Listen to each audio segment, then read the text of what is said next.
fortunate to have with us one of the most important voices of the growing worldwide effort to learn the truth about the events of 9/11. Among her other contributions, Barbara Honegger is the visionary artist behind both the Boston Tea Party for 9/11 Truth and the Third Beam, which symbolized Building 7 that she organized in New York City on the 9th anniversary of 9/11. And that has become the icon for architects and engineers for 9/11 Truth, as well as the 9/11 Truth movement worldwide. Barbara is also a national whistleblower. She served as White House policy analyst and special assistant for domestic policy in the Reagan-Bush senior administration, where she was the first to resign as a matter of conscience. She then wrote her groundbreaking book, October Surprise, revealing the Iran part of the Iran-Contra scandal.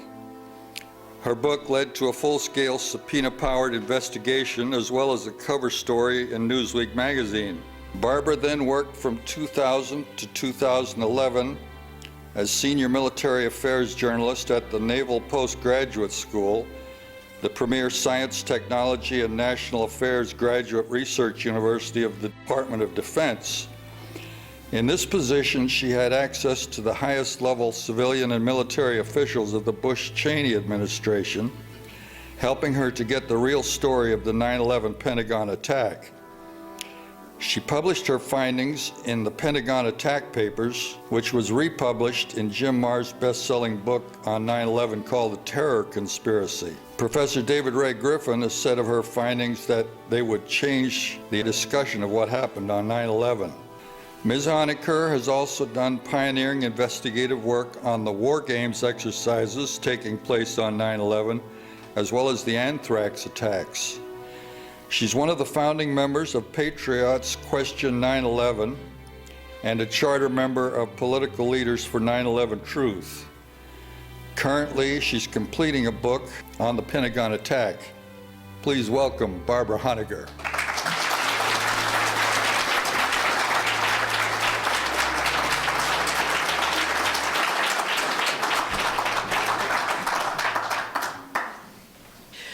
Thank you so much for coming out. It's a really great turnout. I'm pleased.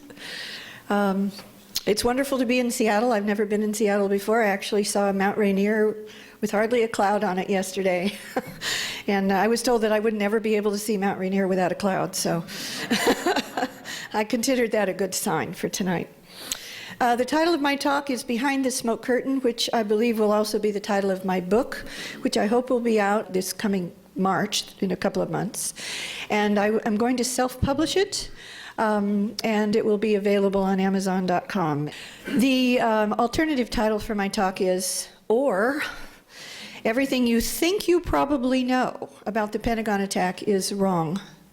And that would be even for people who have been members of the 9/11 Truth movement for quite a while. I would be interested to know, show of hands if you're not too shy, how many people have already investigated 9/11 or consider yourselves 9/11 Truth people? Oh. About a third of the audience. That's wonderful. So what that means is 2/3 of the audience is here to be informed, and that's also wonderful. I congratulate you. The reason I have this slide up is because for those of you who are members of the 9/11 Truth movement and already believe you know about the Pentagon attack, I wanted to put these next two slides up so that you understand that even though what you're about to hear is not what you think happened at the Pentagon, this presentation, the information in it, has already been seen and reviewed by the world leaders of the 9/11 Truth movement, who have these rather phenomenal feedback about this presentation.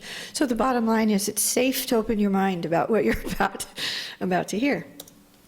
And here's some more amazing work, truly historic.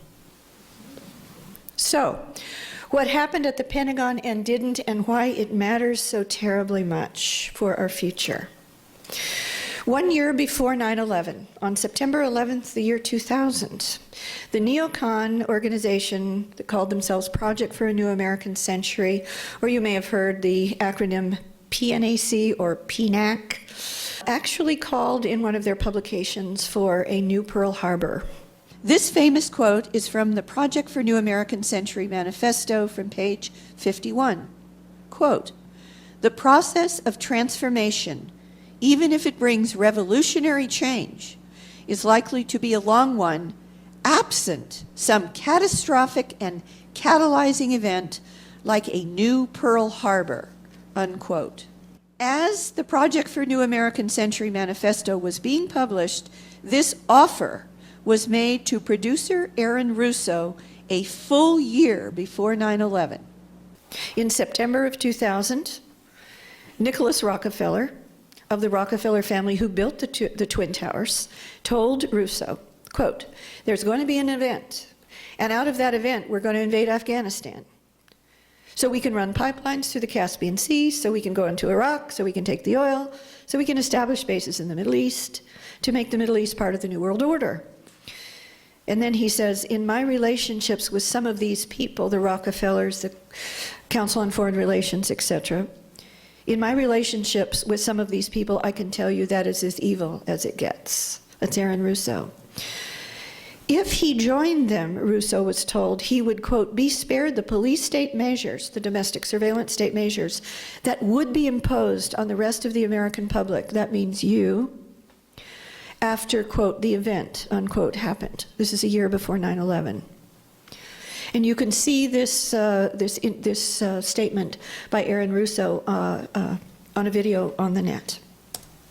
The Project for New American Century neocons prepared the ground for 9/11 so it would be seen as a surprise attack, which it wasn't, and for the chorus of Pearl Harbor, Pearl Harbor, New Pearl Harbor on September 11th. In the months leading up to the 9/11 attacks, Secretary of Defense Rumsfeld gave out literally hundreds, if not thousands, of copies of neocon Roberta Wohlstetter's 1962 book on Pearl Harbor, a book which pushed the false surprise attack and intelligence failures official line of the original Pearl Harbor attack. She was the wife of neocon godfather, who was Deputy Secretary of Defense Wolfowitz's personal mentor, Richard Pearl's father-in-law, and Zionist passionate war hawk Albert Wohlstetter. The movie Pearl Harbor hit theaters in late May of 2001 using real Navy ships that were arranged with the Navy by the Navy's man in Hollywood, who was on deck to assure so-called historical accuracy and pyrotechnic special effect. Only an attack on an iconic national military facility, however, could give them their new Pearl Harbor. Just think about it. Even though on 9/11 the World Trade Center attacks were more spectacular, for sure, and they were the first attacks, the World Trade Center Towers 1 and 2, they would have been likely seen, in my opinion, as just a very much bigger World Trade Center 93 or a much bigger Oklahoma City. But both of those attacks had already been handled by the civilian courts. And these people did not want the 9/11 attacks to be viewed as a bigger Oklahoma City or a bigger World Trade Center 93. They wanted them to be viewed as a new Pearl Harbor, which required an attack on something like the iconic military facility at Pearl Harbor, and that iconic military facility was the Pentagon. Only the Pentagon attack made 9/11 into the new Pearl Harbor that the authors of the PNAC manifesto wanted and needed to roll out their global domination agenda. They needed it to claim justification for endless preemptive wars, which we are still in over 11 years later, for their global domination agenda. And most people don't know, point 3, for the creation shortly after 9/11 of the first U.S. mainland combatant command. It's called NORTHCOM. And what that means is, if you recall, that the Bush-Cheney administration very much wanted and said that the entire world, meaning including the mainland United States, your homeland, was now part of the global battlefield. And in order to make it literally a battlefield, they had to, for the first time, create a combatant command over mainland United States called NORTHCOM.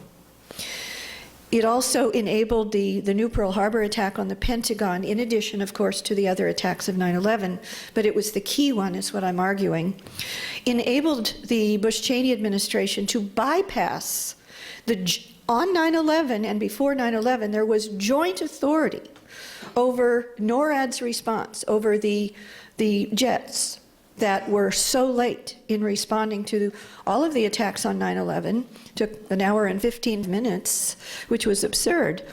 On and before 9/11, the decisions as to NORAD responses were actually the joint authority of the US President and the Canadian Prime Minister. So once NORTHCOM was created, they separated out the decision-making, the unilateral decision-making authority of the US President over those kinds of responses. Also, of course, the 9/11, and in particular, the Pentagon made it into the new Pearl Harbor, justified, they claimed, their domestic surveillance state that we are still within. And they enabled Bush Jr., President George W. Bush, to continually evoke Article 2 of the Constitution, his so-called commander-in-chief powers, which he did, and members of his administration did over and over, repeatedly, to justify violation of our Bill of Rights, of US federal law, of international law, and even Nuremberg principles. Bush even said that it was the Pentagon attack that made it war in his mind. And a new Pearl Harbor. In his memoir, which has been published, his book, and in his speeches after his memoir was published, he said that it was after the World Trade Center 1 hit, he thought it was due to it just being a terrible pilot, that is an accident.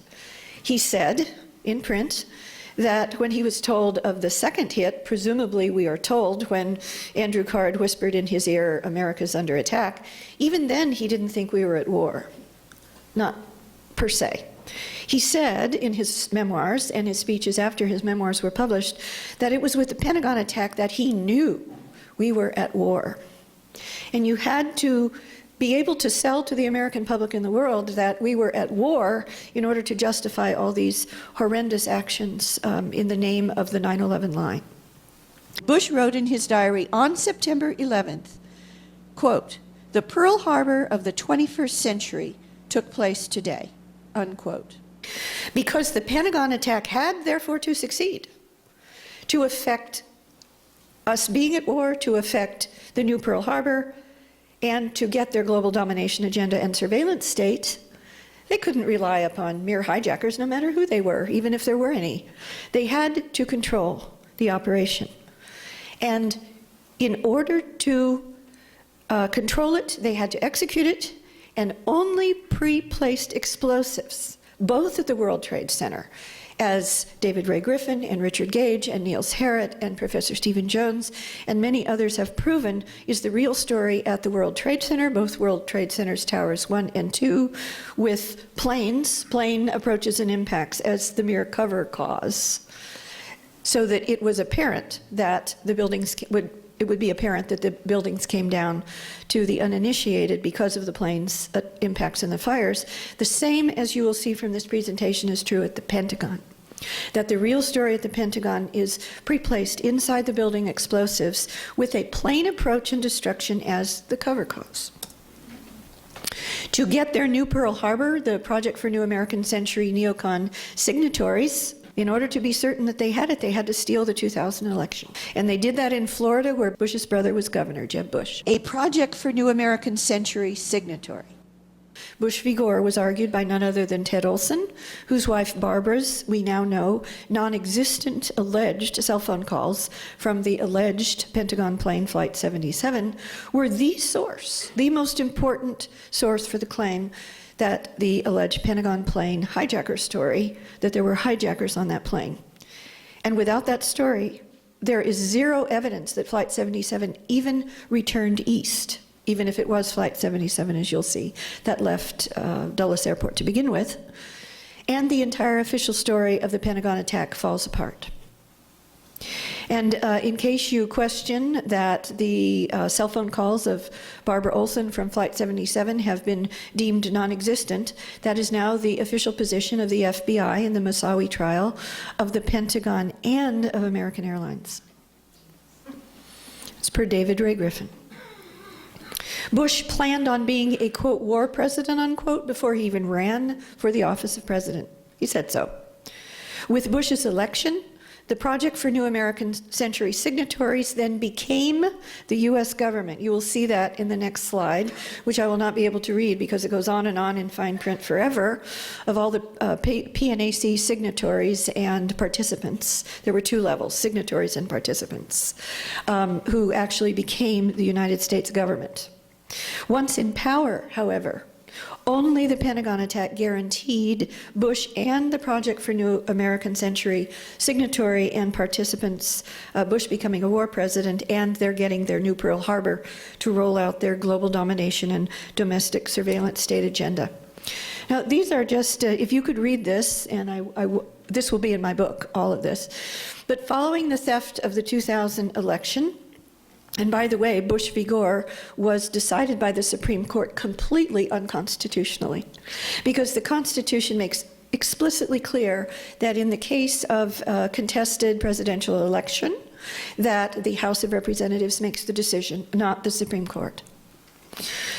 So following the theft of the 2000 election, the Project for New American Century Manifesto signatories and participants literally became the U.S. government, uniquely with the motive, means, opportunity, and access to effect their new Pearl Harbor in the attacks of 9/11. And what you can barely see here are, this is name after name after name of the individuals who were PNAC manifesto signatories and participants, and their absolutely top positions in the federal government once the election was stolen. Only the Pentagon attack enabled "We are at war," which you notice this is from immediately after 9/11. This is the National Security Agency, NSA General Zahner, who was the head of their Signals Intelligence Directorate. And they apparently expected something to happen because they whipped out this "We are at war" immediately after the attacks. Zahner was in charge of the NSA unit that surveilled calls to and from, and I put Al-Qaeda in quotes, Al-Qaeda's Global Communications Center in Yemen for a minimum of a year and a half before 9/11. They knew exactly what was coming down. The new Pearl Harbor and war memes were pushed by the mainstream media as the attacks were literally in progress, before either of the towers fell in New York and they were smoking. This is just one example, but there are dozens. As the attacks were unfolding, the BBC in London began playing clips from Pearl Harbor. Tom Brokaw, NBC Today show, as the attacks were unfolding in New York, said, "There's been a declaration of war by terrorists. This is the most serious attack on the U.S. since Pearl Harbor." Time magazine, in its special September 2001 9/11 issue, said, quote, "What's needed in response to 9/11 is a unifying Pearl Harbor sort of purple American fury, a ruthless indignation that doesn't leak away in just a week or two," unquote. Pearl Harbor was mentioned, war was mentioned by the mainstream media. 9/11 was clearly designed using the original Pearl Harbor attacks as its template. So what did the new Pearl Harbor insider script require the appearance of in the actual execution of the attacks of 9/11? They had to appear to be surprise attacks. They had to appear to be kamikaze pilot attacks, with planes this time used as weapons on buildings instead of ships. Both the original Pearl Harbor and 9/11 attacks were in the morning. There needed to be a critical mass of innocent deaths. The next slide after this one is truly chilling. Condoleezza Rice, the National Security Advisor, and Bush both said immediately after the attacks they just couldn't imagine planes having ever been used as weapons in a kamikaze-like attack. Well, she isn't a historian. And a kamikaze attack triggered U.S. participation in World War II. It is, I simply can't imagine that Condoleezza Rice couldn't imagine. And Condoleezza Rice and Philip Zelikow, who became the executive director of the 9/11 Commission cover-up inquiry, and I put inquiry in quotes, were members of Bush Sr.'s A-team when he was president. They had co-published a book. They served on, as I mentioned, Bush Sr.'s National Security Council together, and Zelikow became her top aide plenipotentiary at the State Department when she moved to the State Department. And Zelikow, not surprisingly, in his own bio, states that he is an expert on creating public myths, you can read that as lies, and maintaining public presumptions about those lies, and call that cover-ups. He, Zelikow, was effectively the sole author of the 9/11 Commission report. He wrote its detailed outline before this so-called investigation even began, and Zelikow authored the Bush Doctrine for Unilateral Preemptive War under Condoleezza Rice at the State Department. I also interviewed Richard Clark, who was the so-called counterterrorism czar in the Bush Jr. Cheney White House. I interviewed him when I was at the Naval Postgraduate School, and he told me in an article that was actually, I published it on a DoD website online, that, quote, the White House approved all major exercise scenarios in advance.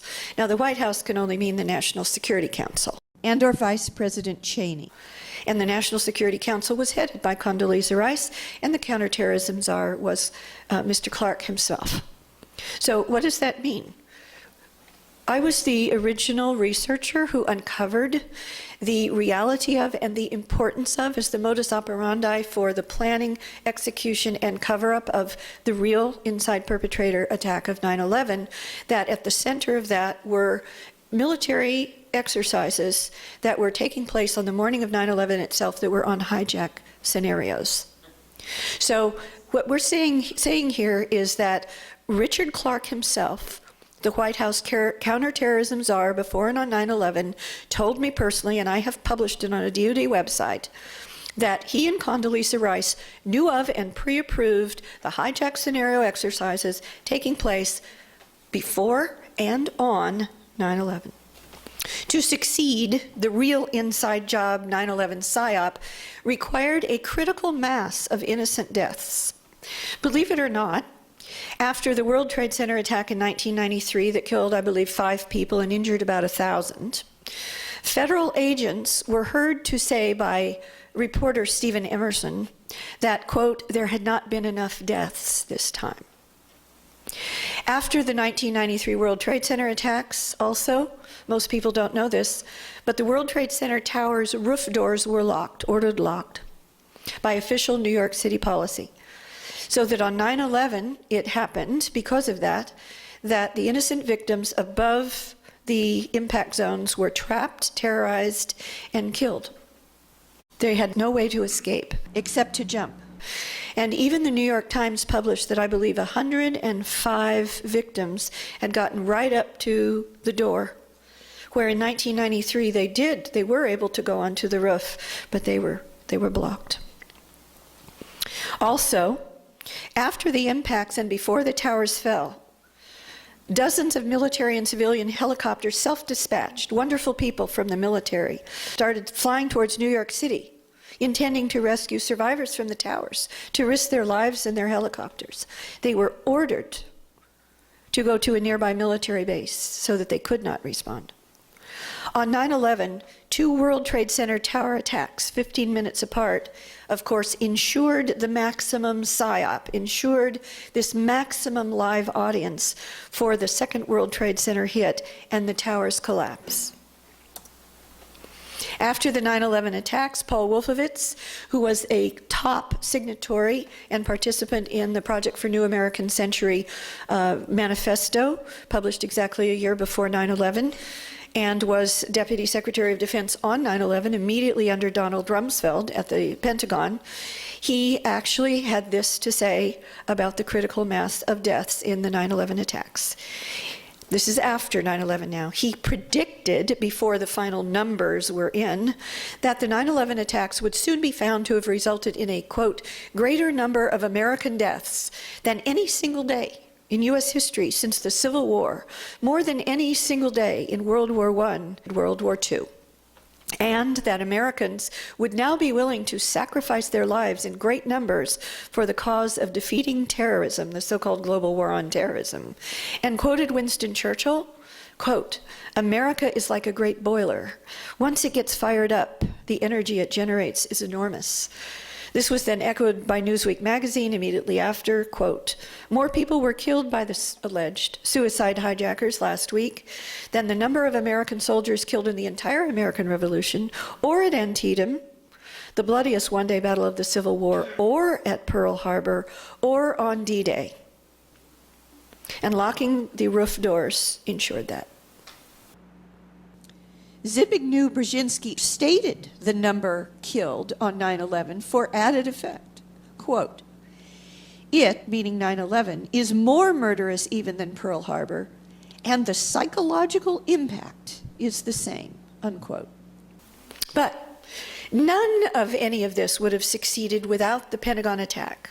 So, proving its official story a lie, as Richard Gage and David Ray Griffin and so many others have proven for the World Trade Center attacks, to prove that the Pentagon attack official story is a lie is so extremely important. So what is the evidence that a 757, which Flight 77, according to the official story, did not hit the Pentagon at the alleged impact point, which was in Wedge 1, and I will show you a diagram of the Pentagon in a moment to show you exactly what the official story claims, and did not hit at what the official story says was the alleged impact time of Flight 77, which according to the official story was 9:37 and 46 seconds. So it's almost 9:38. When we prove this, we prove that the official Pentagon story is a lie. First, so what didn't happen at the Pentagon? We're going to go over this very quickly because the meat of my presentation is what I've discovered did happen there. So first, what didn't happen at the Pentagon? Well, what didn't happen at the Pentagon is what the government says happened, is what the 9/11 Commission report says happened, which Professor Griffin has called a 571-page lie, which it is. And the official story at the Pentagon says that Flight 77, a large 757 American Airlines Boeing airliner, hit the Pentagon at column 14, which you see in this photo. And this is actually a photo that was published on the Pentagon's own website. You see their logo up at the left. Immediately after 9/11, at either the first or the second press conference held in the Pentagon itself, right after the attacks. So the official story, which they were able to spin out that quickly, is graphically shown with the overlay of this alleged plane here, that impacted on Wedge 1, in Wedge 1 on the west face or west side of the Pentagon. Now, this is a diagram of the Pentagon that shows the rings and the wedges.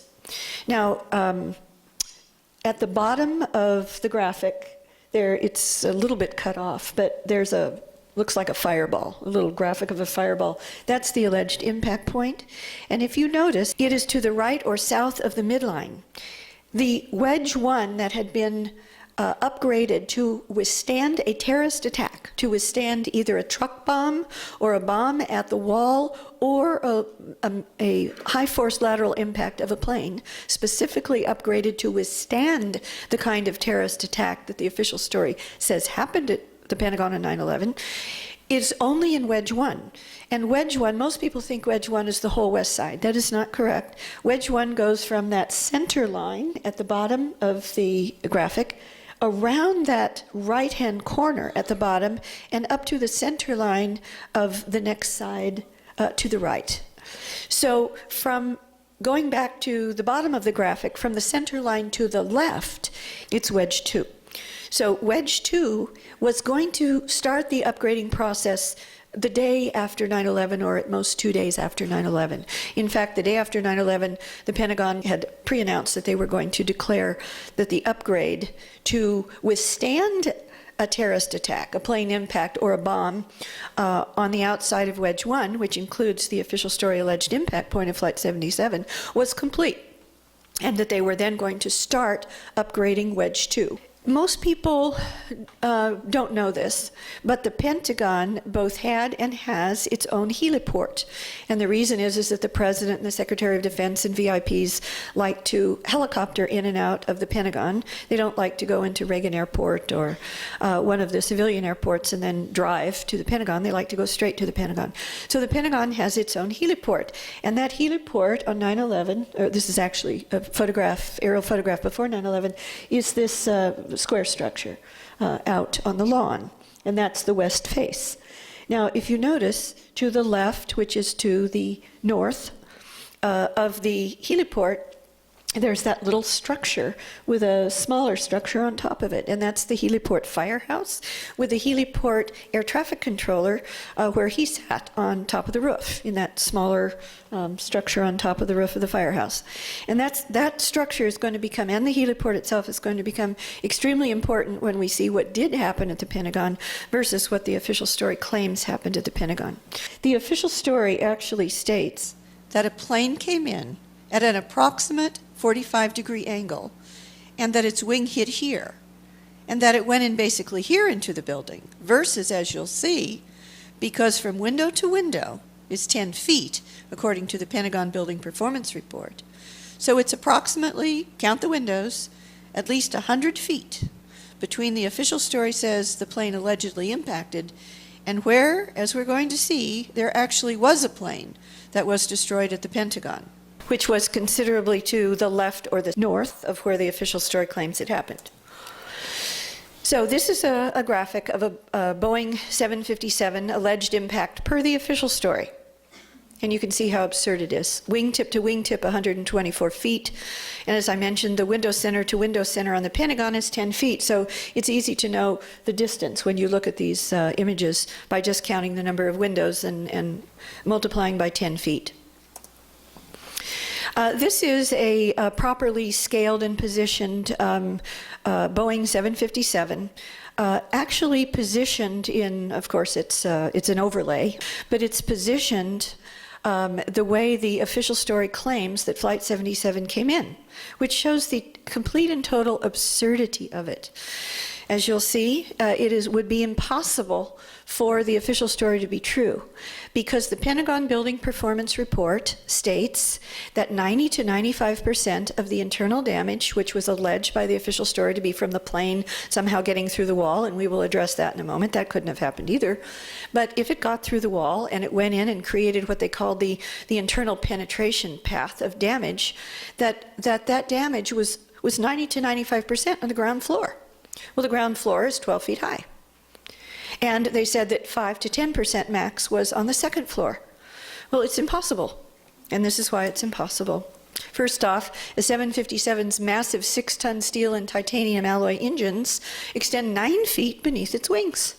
It would have gouged the lawn if it came in anything like at the height of the official story. And there it is again to show you these huge engines way down beneath the bottom of the plane. So based on the interior damage, which was 90 to 95% on the ground floor, the Pentagon's own building performance report found that, quote, the top of the fuselage or body of the plane was no more than 20 feet above the ground, no more. But a 757's body is almost 12.5 feet in diameter, leaving less than 8 feet between the bottom of the ground. And yet the engines themselves extend 9 feet below. The official story is physically impossible. And, of course, it didn't happen. If the official story were true, those huge engines would have gouged the lawn like this. And it's very important that the official story claims that the plane came in effectively level, not at an angle, which would have avoided this.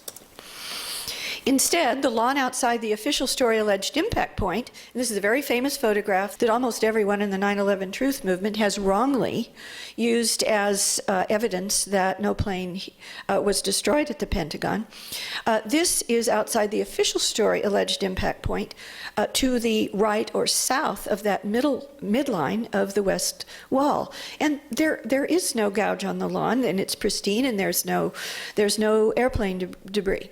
And for this reason, many people in the 9/11 Truth movement use this photograph and others like it to allegedly prove that there was no plane that was destroyed at the Pentagon, but that's not correct.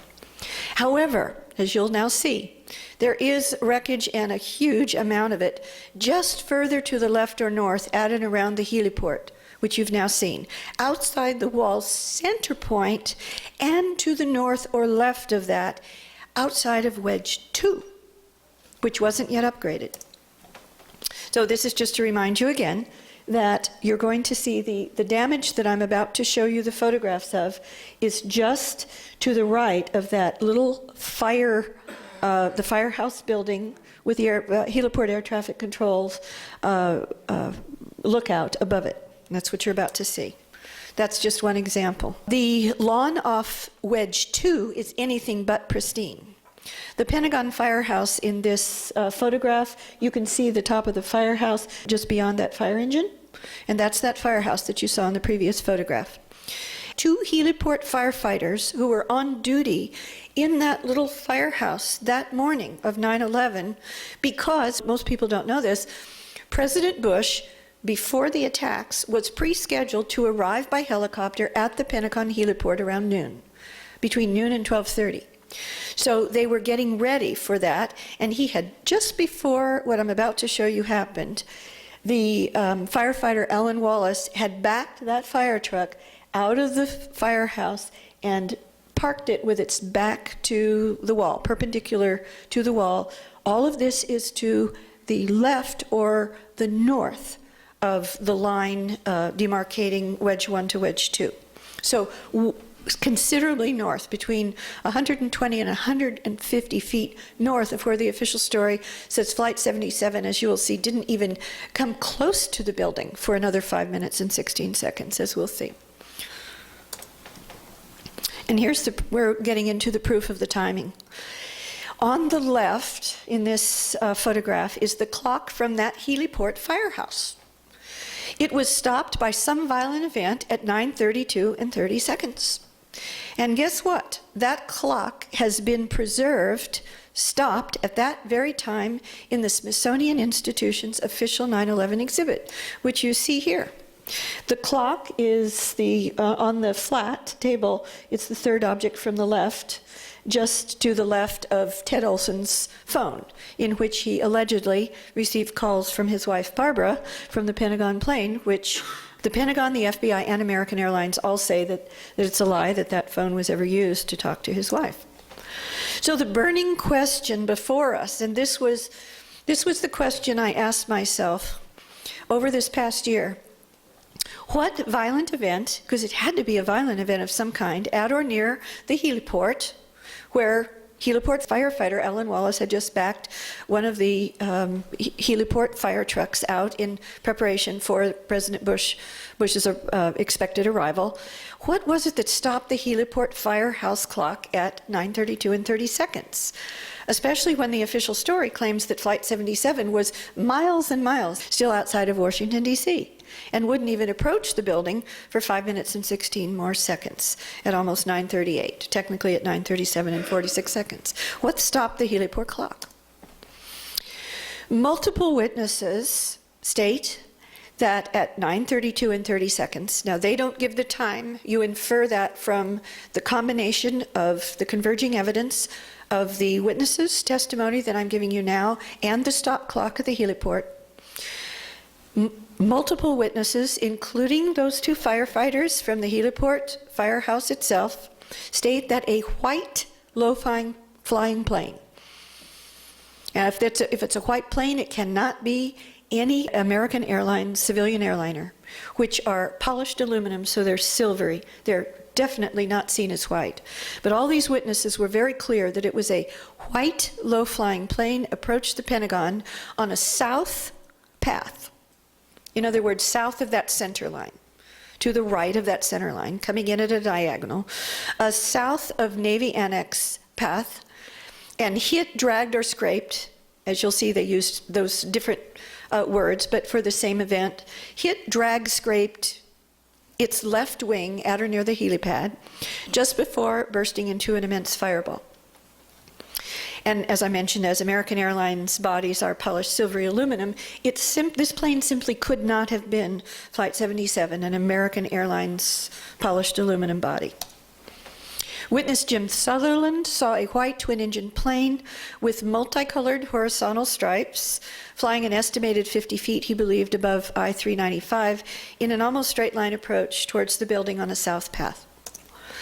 Pentagon heliport firefighters, as we've already seen, their names are Alan Wallace and Mark Skipper, are direct witnesses to a white plane approaching the heliport and exploding into a massive fireball near the firehouse, which would have killed them had they not noticed it at the last second and literally run. One of them, Alan Wallace, ran away as he saw it coming in. He thought maybe 200 and 250 feet from him, which is difficult to estimate because it's coming right at him, to his left. As he walked with his back out from behind by that fire truck, he was very clear that he looked to his left, which was to the south, and it was coming right at him at that diagonal angle. And it would have killed him had he not immediately run out of the way to save his life and rolled under a van that was, you'll see that van in a moment, that was parked outside the wall of the heliport firehouse. And Mark Skipper, the other firefighter, ran out onto the lawn to the north or to the left and literally leapt away. And they did survive. They were burned, but they survived.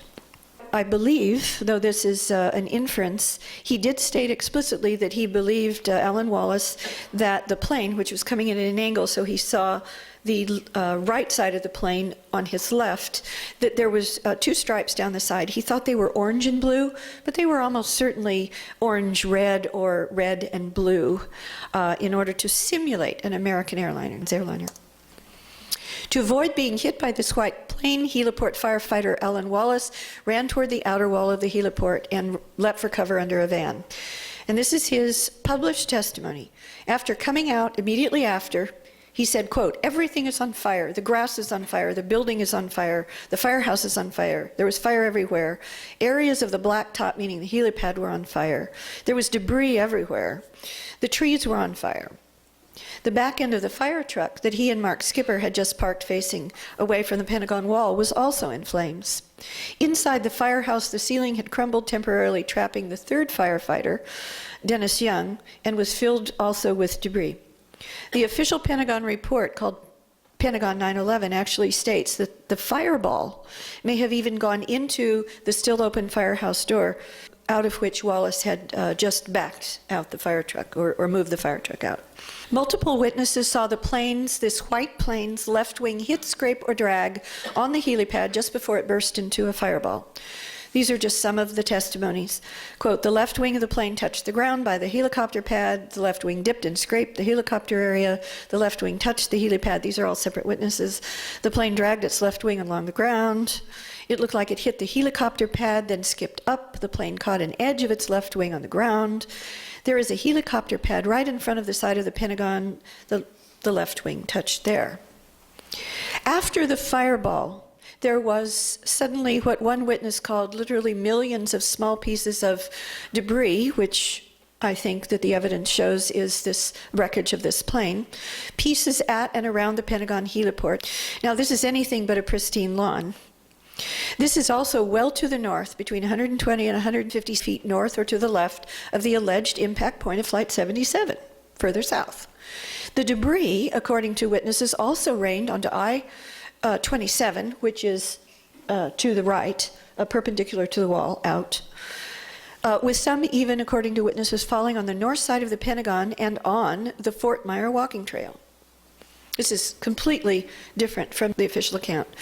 One of the witnesses, Penny Eglis, claimed that she also saw a white, she was very certain, white, low-flying, south-approaching plane, the above piece from which, she said, actually fell through her car's sunroof. The inside surface of this piece of evidence is dark red, which is nothing at all like the light green on the inner surface of the body of civilian airliners like American Airlines 757s.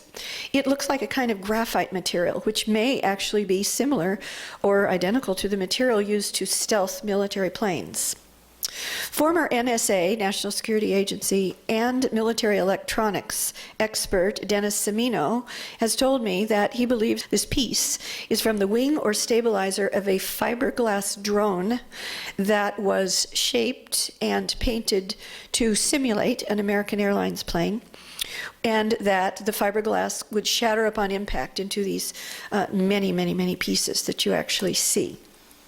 Here's another photograph, firemen walking off the edge of the helipad towards the Pentagon wall. Some of the witnesses actually referred to this debris wreckage as like confetti. There were some large pieces, however. Workers walking over the wreckage between the helipad and the Pentagon wall. The closer you get to the wall, the more of this wreckage debris there is. This is a very important photograph. It's looking south towards the E-rings collapse zone. So you can see where the wall has collapsed over the alleged impact point of Flight 77, much further south. And the Pentagon firehouse is then to the left off the edge of the photo. So you're looking at something in the middle now between the firehouse on the left and the alleged impact point of Flight 77 on the right. And if it's not too difficult to see where the pristine lawn begins. So the pristine lawn, you saw in that earlier photograph that members of the 9/11 Truth Movement have been for 10 years or more citing as proof that there was no plane destruction at the Pentagon, is way off to the south. And all of this destruction that they don't show you, for whatever reason, inadvertent or otherwise, is further north. And here's more confetti-like wreckage in the distance beyond this large piece. There are some large pieces, which itself is right next to the helipad. And this is incredible.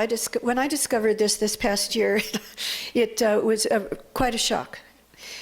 There was not just a white plane that came in on a south path, a diagonal south path, at 9:32 and 30 seconds, and was destroyed there in some way without, I believe, hitting the wall, because there is no evidence that it actually hit the wall. It was somehow destroyed, and we're about to see how I believe it was destroyed without hitting the wall a split second later. There was not just a white plane there. At the helipad, there was also a helicopter, a military helicopter at the helipad. It had arrived at the helipad 4 minutes and 42 seconds just before this white plane flew in and exploded in a fireball. And this is amazing. Lifted off only 3 seconds before the white plane exploded exactly there. And how do we know that? We know that from this record.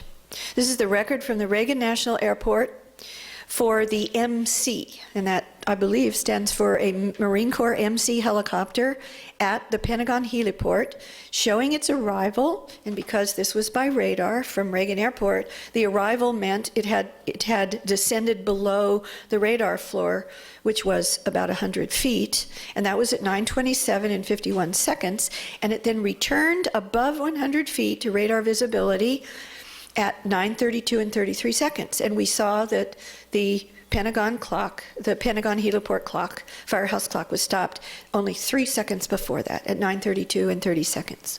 So I believe, although it is an inference, that that helicopter somehow destroyed that plane. As we will see in more detail at the end of this presentation, where we get into the evidence for who planned and oversaw the real insider plot of 9/11, I do not believe it is a mere coincidence that the defense contractor company of the Pentagon's own chief financial officer on 9/11, Dov Zakheim, was the manufacturer of a special proprietary system for remote controlling drone aircraft and for destroying drones that were used in military exercises at the terminal phase of those exercises. The near simultaneity of the helicopter liftoff, within seconds, literally, it had to take a few seconds to get up so that it would avoid being hit by the plane itself, and then could have destroyed the plane by a missile. Or by an onboard system like that designed by Pentagon Comptroller Dov Zakheim's company for destroying military exercise drones in their terminal phase, that is, in this case, just before the drone at the Pentagon on 9/11 would have otherwise hit the wall. That's speculation, but the plane was then destroyed. but it is more than telling that System Planning Corporation, or SPC, designs, manufactures, and distributes highly sophisticated technology that enables an operator to fly by remote control as many as 8 different airborne vehicles at the same time from one position either on the ground or airborne. System Planning Corporation markets the technology to take over the controls of an airborne vehicle already in flight. For example, the flight termination system technology could hijack hijackers and bring the plane down safely. The flight termination system can be used in conjunction with the CTS technology that can control up to 8 airborne vehicles simultaneously. The possibility of nefarious use of these brilliant technologies developed and deployed by Systems Planning Corporation certainly deserves careful consideration in any full and impartial investigation of what actually took place on 9/11. And the helicopter then did lift off. It was not destroyed. In fact, naval historian John Sherwood told Pentagon eyewitness Jeffrey Mark Parsons, an extremely important Pentagon witness, that a helicopter had been sent to the Pentagon, quote, by the White House itself, which would almost certainly, if true, mean that it was sent by either Vice President Cheney or the Secret Service. Quote, this is still from the naval historian John Sherwood, quote, to prevent the plane from going into the Pentagon. Well, if he was referring to that white plane that exploded into a fireball at 9:32 and 30 seconds, stopping the Pentagon heliport clock at 9:32 and 30 seconds, then it certainly was prevented from going into the Pentagon because there is no evidence that it hit the wall just beyond the heliport. Witness Jeffrey Parsons himself, from the 17th floor of his hotel, which was across I-395, he saw a helicopter flying erratically between his hotel and the helipad, going back and forth like a bumblebee. And then it disappeared from his perspective below the Pentagon roof, where he says it would have landed at the helipad. And then he said only a few minutes later, he first left the window. After he had left the window and seen this erratic helicopter, he then heard a massive explosion, went back to the window, saw this big fireball, but he didn't actually see an impact, but he saw the fireball and smoke afterwards. He himself was a helicopter pilot with the U.S. Border Patrol, so he knows what's unusual for a helicopter to be doing, and he says that was extremely unusual, and he didn't understand what it was doing. Air Force witness to CNN's Chris Plant, quote, I was told by one witness, Plant said, this is on air, live that morning from the Pentagon, an Air Force senior enlisted man, that he was outside the Pentagon when it occurred. He said that he saw a helicopter circling the building, the Pentagon. He said it appeared to be a U.S. military. I believe that is the MC, or Marine Corps helicopter, that we saw the radar record from, and that helicopter disappeared behind the building where the helicopter landing zone, meaning the heliport, is. And then the witness saw a fireball go into the sky, exactly like the heliport firefighters say. This helicopter disappeared behind the building, and then there was an explosion. The near simultaneity of the liftoff of the helicopter and the explosion explains why this witness and many others, whose vantage points only allowed them to see the helicopter and not also the plane come in, like the heliport firefighters, led to erroneous early reports that the Pentagon had actually been attacked by a helicopter. In fact, Vice President Cheney said that himself to Reuters. And all this happened at 9:32 and 30 seconds, which is more than 5 minutes, 5 minutes and 16 seconds before the official story says Flight 77 was anywhere close to Washington, D.C. So, for those of you who are 9/11 truth aficionados, I'm going to answer this a question I'm always asked. Well, what about the Citizens Investigation Team, or CIT, Northside witnesses? I honor those witnesses. I, however, do not believe that the interpretation of what the witnesses said by the Citizens Investigation Team is correct. I think it is very incorrect. Why? As there is no evidence of any plane destruction other than the white plane that exploded near the heliport at 9:32 and 30 seconds, if the plane that a dozen or so witnesses saw approach to the north of the center line, to the north of the Citgo gas station, which is on that center line, and to the north of the Navy Annex, which is on that center line. If that plane flew over, which many 9/11 researchers believe, falsely believe, it cannot be the white plane, which was destroyed. It didn't fly over the building. It was destroyed if it was the white plane. So it would have to have been either a different second plane, or the white plane could have come around twice. As these north side witnesses who were interviewed by the Citizens Investigation Team, however, themselves did not believe that plane that they saw flew over. They believed it did hit because they heard this huge explosion just after seeing it. And given their experiences, the plane that they saw coming in on what's called a north path would have to have approached near simultaneously with the white plane. Basically, two planes coming in from different directions at the same time, effectively. And the plane that the SIT claims went through the fireball would have gone through the fireball of the white plane being destroyed near the heliport. Or the plane that the north side witnesses saw could have been the official story plane that the official story claims came in at 9:37 and 46 seconds.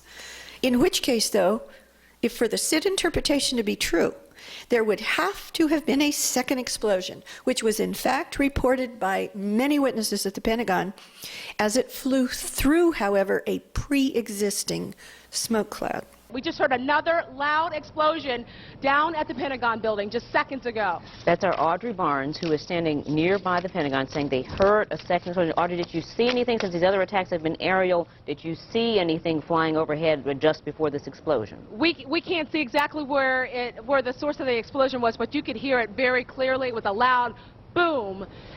Now that's just for 9/11 aficionados. Now back to what the official story says happened but did not. Further south, as we've seen, at least 120 to 150 feet further south along the west wall, more than 5 minutes after all this had already happened. This is again the official story lie from the Pentagon's own press conference right after the attacks. Now, this is further proof that the official story simply cannot be true. Immediately adjacent to the official story alleged impact point, to the right or south of that midline, way south of the heliport, the official story says that Flight 77, a large Boeing 757, hit at effectively ground level, 90 to 95% of the damage in the ground floor, which is only 12 feet tall, to the ceiling, at column 14. So where you see the large circle of the fuselage is centered on column 14. And just to the right, you can see the columns numbered, 15, 16, 17, 18, off to the right or to the south. Well, you will notice that where the right engine, that smaller circle, is over what's left of an external column that is bowed out, as are all of them. They're not bowed in, as they would be if impacted from a massive object from the outside, especially a 6-ton titanium and steel engine, which they didn't find at the Pentagon, by the way, at all. Some official spokesman actually claimed it was vaporized, which is absurd. So it's impossible. These columns are bowed out to the right of the alleged impact point of the center line of the fuselage of the alleged Flight 77 impact. And then there were also these large spools that were in front. And these spools are 6 feet high, and they were not bowed over right in front of where they claim that the plane hit. And then this is a photograph to the left of the alleged impact point, which is at that red dot. And it's a little bit more difficult to see in this, but what's remaining of the columns on the outer columns of the west wedge are actually bowed out also to the left of where the official story says the center nose of the fuselage hit. Okay, and then also a ground effect. This is all the evidence that the official story, in addition to what I've uncovered, is what actually did happen, that the official story did not happen as the government says it did. The ground effect makes a 757 impact into the first floor effectively level, the official story says, at speed aerodynamically impossible. It is physically impossible. Under these conditions, the plane could not get closer, according to pilots and aerodynamic experts, to the ground any closer than one wing length, or approximately 56 feet, which would put it between about what you see here, the 4th and 5th floors up. And yet, the official Pentagon building performance report said 90 to 95% of the damage was in the ground floor, which is only 12 feet to the ceiling. And this is a graphic representation of the ground effect because of these high-pressure vortices that happen under the wings as it approaches the ground at high speed. The official story trajectory at the claimed speed is thus impossible. Now, these are quotes from Air Force and commercial airline pilot Russ Wittenberg. It is totally impossible, the official story. A 757 could not possibly have been flown at those speeds without going into a high-speed stall to begin with. The airplane won't go that fast when you start pulling those high-G maneuvers. That plane would have fallen out of the sky at what the official story claims. And certified Navy Top Gun pilot Ralph Kolstad, whom I have interviewed, with over 26,000 flight hours, including 6,000 in Boeing 757s, like American Airlines Flight 77 was, including the physical plane that flew as Flight 77 allegedly that day. He states, "I could not have flown it the way the official story flight path was described. I was a Navy fighter pilot and an air combat instructor and have experience flying at low altitude, high speed aircraft." In other words, exactly what the official story claims. "I could not have done what these alleged beginner hijackers allegedly did. Something about the official story stinks to high heaven." Now, the official story also claims that Flight 77, a large Boeing 757, coming in very low at approximately 540 to 560 miles per hour, hit 5 light poles in a row, there they are, without exploding. But a 757 could not have hit 1 light pole, according to an expert I'm about to quote for you, let alone 5 in a row, and even made it to the wall without exploding. Why? Because the official story means that a 757, Flight 77 or otherwise, would had to have had still 11,250 gallons of flammable jet fuel in its wing tanks. Most people don't know, I certainly didn't until I did this research, that the largest, or 2 of the large, almost as large as the center fuselage tank. This is a graphic from Boeing's own website of its 757 200 series, which is what Flight 77 was. And this is flammable material, the jet fuel that is located in the 2 wing tanks, including tanks off to the wing tips. And experts have told me, including Ralph Kolstad, who flew this very plane, he was very clear that the fuel in the center or fuselage body tank is used up first, and the official story says that Flight 77 or a 757 went out and turned around and came back, and before it hit the Pentagon, it was only out for an hour and 17 minutes, and it would have used the fuel from the center fuselage tank, and the tanks in the wings would have been flying fuel bombs. And the official story says that the leading edge of those 2 wings that are filled still with fuel, according to the official story, hit 5 240-pound light poles like this in a row. When the impact, I found this wonderful image of a single flying bird does this to a wing. And here's an example of what a single flying goose does to the lightweight carbon fiber nose of a plane. And as I mentioned, I interviewed Ralph Kolstad, the Top Gun Navy pilot who flew the physical plane that was Flight 77 on 9/11. He said, if a 757 hit a light pole going at that high speed, it would rip open the wing, rip open the fuel tank in the wing. That wing would erupt into flames. The wings and probably the entire plane with it would have been destroyed before it could ever get to the building. When a leading edge of a wing of this jet hit just a single light pole, it sheared the wing entirely off. spilled jet fuel and wreckage over 100 feet, and crashed the plane to the ground.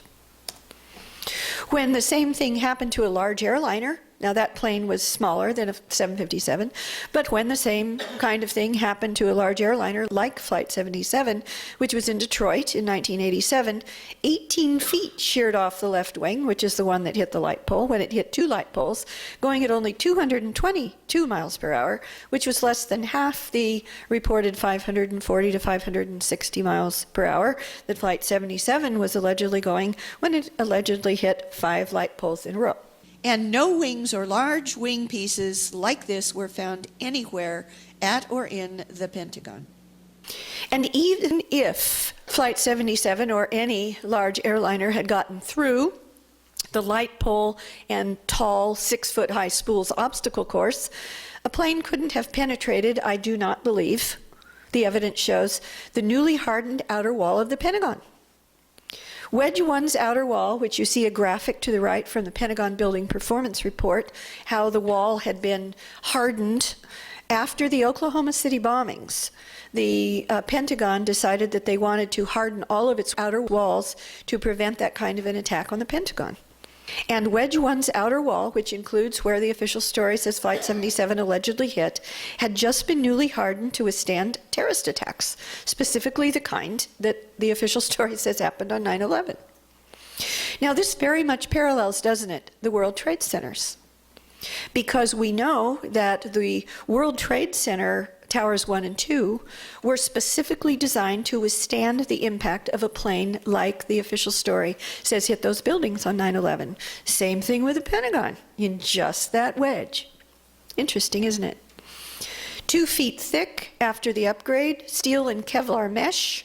So the entire wall was like a huge bomb and plane-proof vest. This is what happened to the nose of a large airliner when it hit a non-reinforced wall. Unlike the hardened wall of the Pentagon on 9/11, far thinner than the Pentagon's wall, going at a mere fraction of the speed, I believe it was 88 miles per hour, claimed for Flight 77. To summarize this part, the official story at the Pentagon on 9/11 claims that after striking 5 light poles in a row, the leading edge of the wings, and somehow making it through the newly hardened wall that was specifically re-engineered to withstand just such a terrorist attack as at the World Trade Center, without its full wing fuel tanks exploding, which Ralph Kolstad said would have happened, a 757, according to the official story, then finally did explode, but only after it was almost entirely inside the building. And that, this is the official story now, that once inside the building, after being progressively shredded and dispersed over 285 feet, going in at a diagonal 45-degree angle, that it turned into a quasi-liquid, unexploded fuel and debris slurry, and that slurry somehow magically reconstituted itself after going around all of these still standing columns into a perfectly focused cone of energy, which somehow magically cut this almost perfectly round alleged exit hole in the C-ring wall. Despite there being, according to Dwayne Dietz, former NASA Director of Research Engineering, did an analysis of this slide from the Pentagon Building Performance Report, he has shown that there isn't a single path between the official story alleged entrance point or impact point of Flight 77 and the alleged exit hole in the C-ring that does not have multiple still standing columns in the way that would have dispersed this alleged quasi-liquid slurry. Then, according to the official story, somehow made it through the 5 standing light poles without exploding the wing tanks, somehow made it through this hardened wall like a huge Kevlar vest, somehow made it into the building before some of the fuel exploding. And then this magical slurry reconstituting itself around all of these still standing columns. And then after all of that, the official story actually alleges, and this is from the Pentagon Building Performance Report again, that, believe it or not, 30 Flight 77 passenger bodies and remains were found beyond the C-ring exit hole, in the AE drive between the C and the B ring being further in towards the center than even the C ring. And by an amazing coincidence, this is a side note, but I think an important one, because it talks to the passengers. By an amazing coincidence, in the Pentagon rubble, the official story claims that there just happened to have been found 5 unidentified body remains that the government presumes were the hijackers. But that happens to be the very same number, 5, that the government claims were unidentifiable remains that it assumes are not the hijackers, which, just to be sure that no one could ever be sure that they were one and the same, they re-incinerated and dumped into a landfill. According to the Pentagon's own spokesman, there weren't any victims, however, or any plane parts outside the C-ring exit hole at all. Terry Mitchell of the Office of Assistant Secretary of Defense for Public Affairs Audiovisual Division, who was given immediate access, he was an insider, to the AE drive to take the Pentagon's own official photos, answered media questions about a photo of the C-ring hole that he showed at the September 15th Pentagon's own press conference.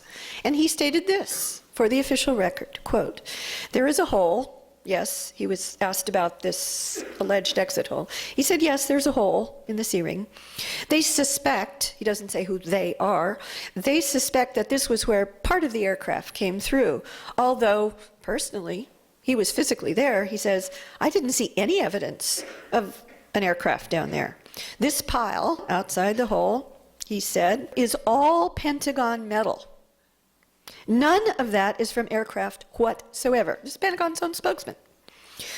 As you can see, he continues, they've punched a hole in here. This was punched out for the rescue workers to clean out the debris.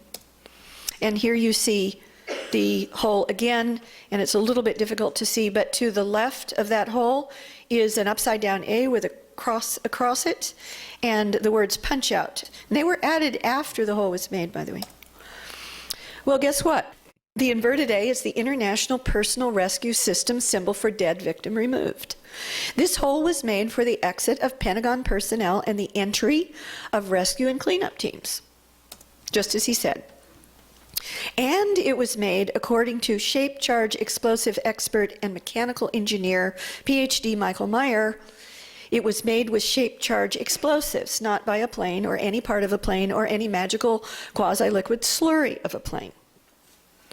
According to shape charge expert Michael Meyer, quote, this so-called exit hole is the signature of a shape charge explosive, not of a plane impact or any part of it.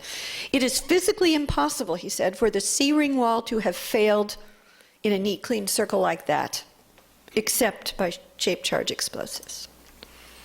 And in addition, the alleged plane exit hole, which is at the point of the arrow, so where the arrow begins in the upper right is the, you can see that but this aerial photograph was taken after the collapse over the alleged impact point, according to the official story, came in at that diagonal about 45-degree angle, and according to the official story, poked its nose or some part of the plane out of that, at the point of the arrow on the inside of the C-ring. That's the official story. But guess what? I found this graphic from the Washington Post immediately after 9/11. That hole, alleged exit hole, is actually shown in the Pentagon's own data as one of 3 exit holes in this legend. It's a little bit hard to see, but it says exit holes, third up from the bottom of the legend, exit holes plural. And then on the graphic itself, the actual holes are labeled with little orange dots 1, 2, and 3, and those perfectly match with these 3 exit holes on the inside of the C-ring. Now, evidently, my pointing this out, which I've been doing for a number of years now, worried some insiders, because an alleged 9/11 truth researcher, I won't say which one, has now on his website put out this doctored diagram where he has changed the original Washington Post graphic to say that there's only a single plane exit hole. So the elephant in the room one of the big elephants in the room, not the only one, proving that the official story at the Pentagon is false, again, is time. Because we remember that the Pentagon heliport firehouse clock was stopped by the violent event there at 9:32 and 30 seconds, versus the official story alleged impact time of Flight 77 of 5 minutes and 16 seconds later at almost 9:38. The official story is not only wrong, in addition, about the time of the Pentagon attack, which it claims was 9:37 and 46 seconds, but is hiding the real time of the attack for obvious reasons. Interestingly, after the attack, the Army did not know the time. The Army itself was trying to figure out when its building was attacked, let alone how. And so they asked seismologists to check the 5 closest seismic readout stations for any indication of the time of impact, as had been done for the World Trade Center towers, and Pennsylvania for that matter. And guess what? They found no above noise seismic signal at all for the official Pentagon alleged impact time. None, 0. There was no impact signal at the Flight 77 alleged impact time at all. And yet, according to Dave Gapp, who is a top Air Force pilot and crash investigator for over 30 years, quote, if a 757 had struck anywhere near ground level at the Pentagon, there definitely would have been a seismic signal. Air Force Lieutenant Colonel Dave Gapp, retired, 30-year veteran senior aircraft crash investigator, and who was chief of master air attack planning for both the Iraq and Afghanistan wars. Now, this is one of the frames from the famous 5 frames that were taken from one of the 2 Pentagon security cameras outside the West Wall. And if you'll note that on the bottom left of this one of the famous 5 frames is September 12th, not September 11th. And if you'll notice, the time is 5:37 p.m. All right? Well, the Pentagon claims in its report in Pentagon 9/11, the Pentagon claims that this is the date and time that these frames were downloaded after the attacks. That's how they explain that it's September 12th. If so, however, because all security cameras have digital time records or they would be useless. If so, the original date and timestamps have been removed before they were made public. So the time of whatever caused the fireball, this famous photograph that was leaked in the spring of 2002 and was on the cover of every newspaper in the world as alleged proof that a plane hit the Pentagon, which it does not, the time of whatever caused that fireball is being actively hidden by the Pentagon and the FBI. It is obviously not at the official story alleged time of 9:37 and 46 seconds. Also, that one 5 frames video, there were actually 2, but those two almost identical videos from 2 cameras close to each other in the Pentagon, outside the Pentagon West Wall, happens to be, we now know, the only one at the time of this report that I'm about to read you. And now we know, since the Moussaoui trial in 2005, I believe it was, is only one of 2 of all the 85 videos that the FBI has in its possession that shows any evidence of an alleged impact, which it does not. Below is the key paragraph from the sworn, under penalty of perjury, affidavit report by FBI Special Agent McGuire in response to an FOIA request to investigate, to look at, and report back about all 85 videos. Quote, out of the remaining 13 videotapes, which did show the Pentagon crash site even, 12, in other words, all but 1, of those videotapes showed the Pentagon after the alleged impact. And she says, under oath, FBI agent, I determined that only a single videotape showed the alleged impact of Flight 77 into the Pentagon on September 11th, and that is that famous 5 frames that has the wrong date and the wrong time, and they are hiding the time of that fireball for obvious reasons. So why is the Pentagon hiding the attack fireball time? Because, of course, the first violent event happened over 5 minutes before the official story says Flight 77 was anywhere close to that building and the real time exposes what really happened.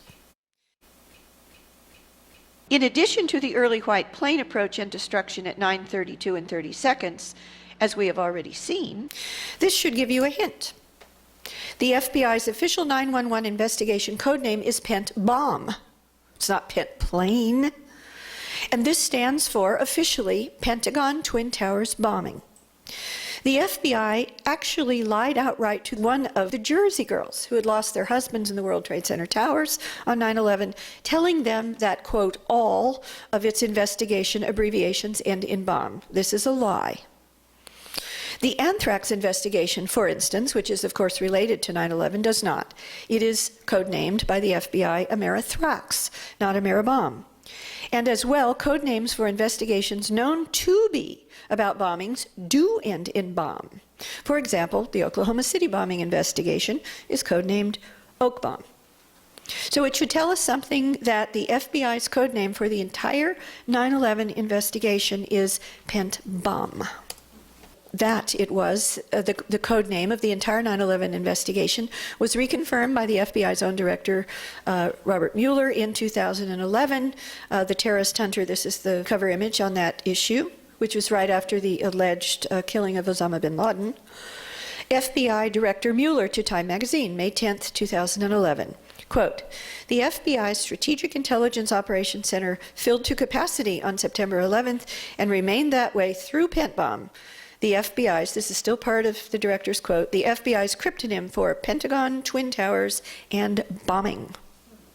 The official story states there were no bombs at the Pentagon, that there were no bombs at the World Trade Center, that there were no pre-placed explosives, nanothermite or otherwise, at the World Trade Center or at the Pentagon. The FBI knows otherwise.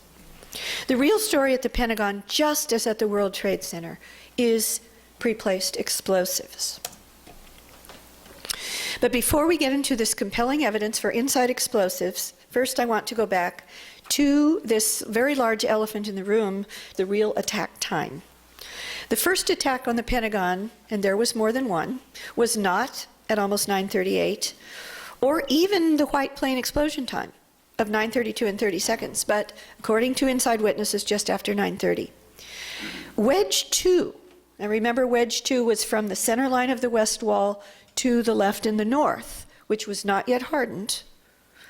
Wedge 2 E-ring Army specialist April Gallup, a very famous Pentagon witness, her wristwatch was stopped by a major inside explosion, she insists, just after 9:30. Now, of course, her watch may have been slightly off, in which case her watch could have been stopped by the same violent event at 9:32 and 30 seconds. However, I doubt it, because the explosions that she experienced went off inside the building and did not go through the wall. And whatever happened to the white plane also did not go through the wall. They were separate events. And she claims also that this major inside explosion just after 9:30 happened as she hit the on button on her computer. And she was also far from the Wedge 1 alleged impact point, much further to the left or the north in Wedge 2. Also, when I looked at the early times of reports from presumably Pentagon sources themselves as to when the attack on the Pentagon happened, they were all, quote, about 9:30 a.m., about 9:30, USA Today, Reuters, New York Times, Frederick Freelance Star, U.S. News and World Report. And as time went by and as the official lie solidified, the times got later and later and later until the Pentagon finally settled and the 9/11 Commission report, Big Lie, settled on almost 9:38. Official testimony and records of the real early time of the Pentagon attack. White House counsel, later Attorney General Alberto Gonzales himself, stated in an official taped Navy lecture, and I have the tape, quote, the Pentagon was attacked at 9:32. The FAA official timeline says the Pentagon was attacked at 9:32. Denmark's about-to-be foreign minister, Per Stig Møller, says the Pentagon was attacked at between 9:32 and 9:34. If the Pentagon was really attacked, not at almost 9:38, but at a little bit after 9:32, you would expect major official reactions by the Bush-Cheney administration to happen immediately after the Pentagon attack. And that is true. there was an E-4B command and control plane circling over Washington, D.C. at 9:30. And then the Pentagon explosion happened. And then a White House evacuation happened while presumed Flight 77 was still miles and miles from Washington. The Pentagon attack triggered the White House and other federal building evacuations, which happened just after 9:32. Quote, Newsweek, at about 9:30 a.m., Secret Service men told staffers leaving, that is evacuating the White House West Wing, to run, not walk as far away as possible. Washington Post online version on the day of the attack, September 11th itself, the crash at the Pentagon triggered immediate security steps in the Washington area, including evacuation of the West Wing of the White House. It was the Pentagon attack that caused all of officialdom to finally act as if they were really being attacked, not the World Trade Center attacks. It's amazing. The approximately 9:32 Pentagon attack also finally triggered the Secret Service to remove Bush from the Florida classroom. Remember, he just kept sitting there? I was watching in a split screen with Bush continuing to look at the kids reading the book on a pet goat, while on the other, innocent Americans were jumping to their deaths from the Twin Towers. After inexplicitly allowing President Bush to sit for 8 to 9 minutes in a Florida classroom, after he had already been told, according to him and Andrew Card, but we have to take their word for it, don't we, that the second World Trade Center tower had been hit and that, quote, America is under attack, Card allegedly told him in his ear, the Secret Service finally acted as if the ongoing attacks were a true emergency, but only after the Pentagon was attacked at the actual time of the attack that I'm telling you about, 9:32 and 30 seconds. Only then did they whisk Bush out of the Florida classroom. And at approximately 9:32, taking him to his limousine, which left at 9:35. In response to the actual approximate 9:32 Pentagon attack, Andrews Air Force Base went on alert, quote, between 9:30 and 9:35. Official story says Flight 77 didn't even hit the building till almost 9:38. The offer of interceptors to the Secret Service by Major Daniel Kane of Andrews Air Force Base came immediately after World Trade Center 2 was hit, was initially declined. But the Secret Service suddenly changed its mind right after the Pentagon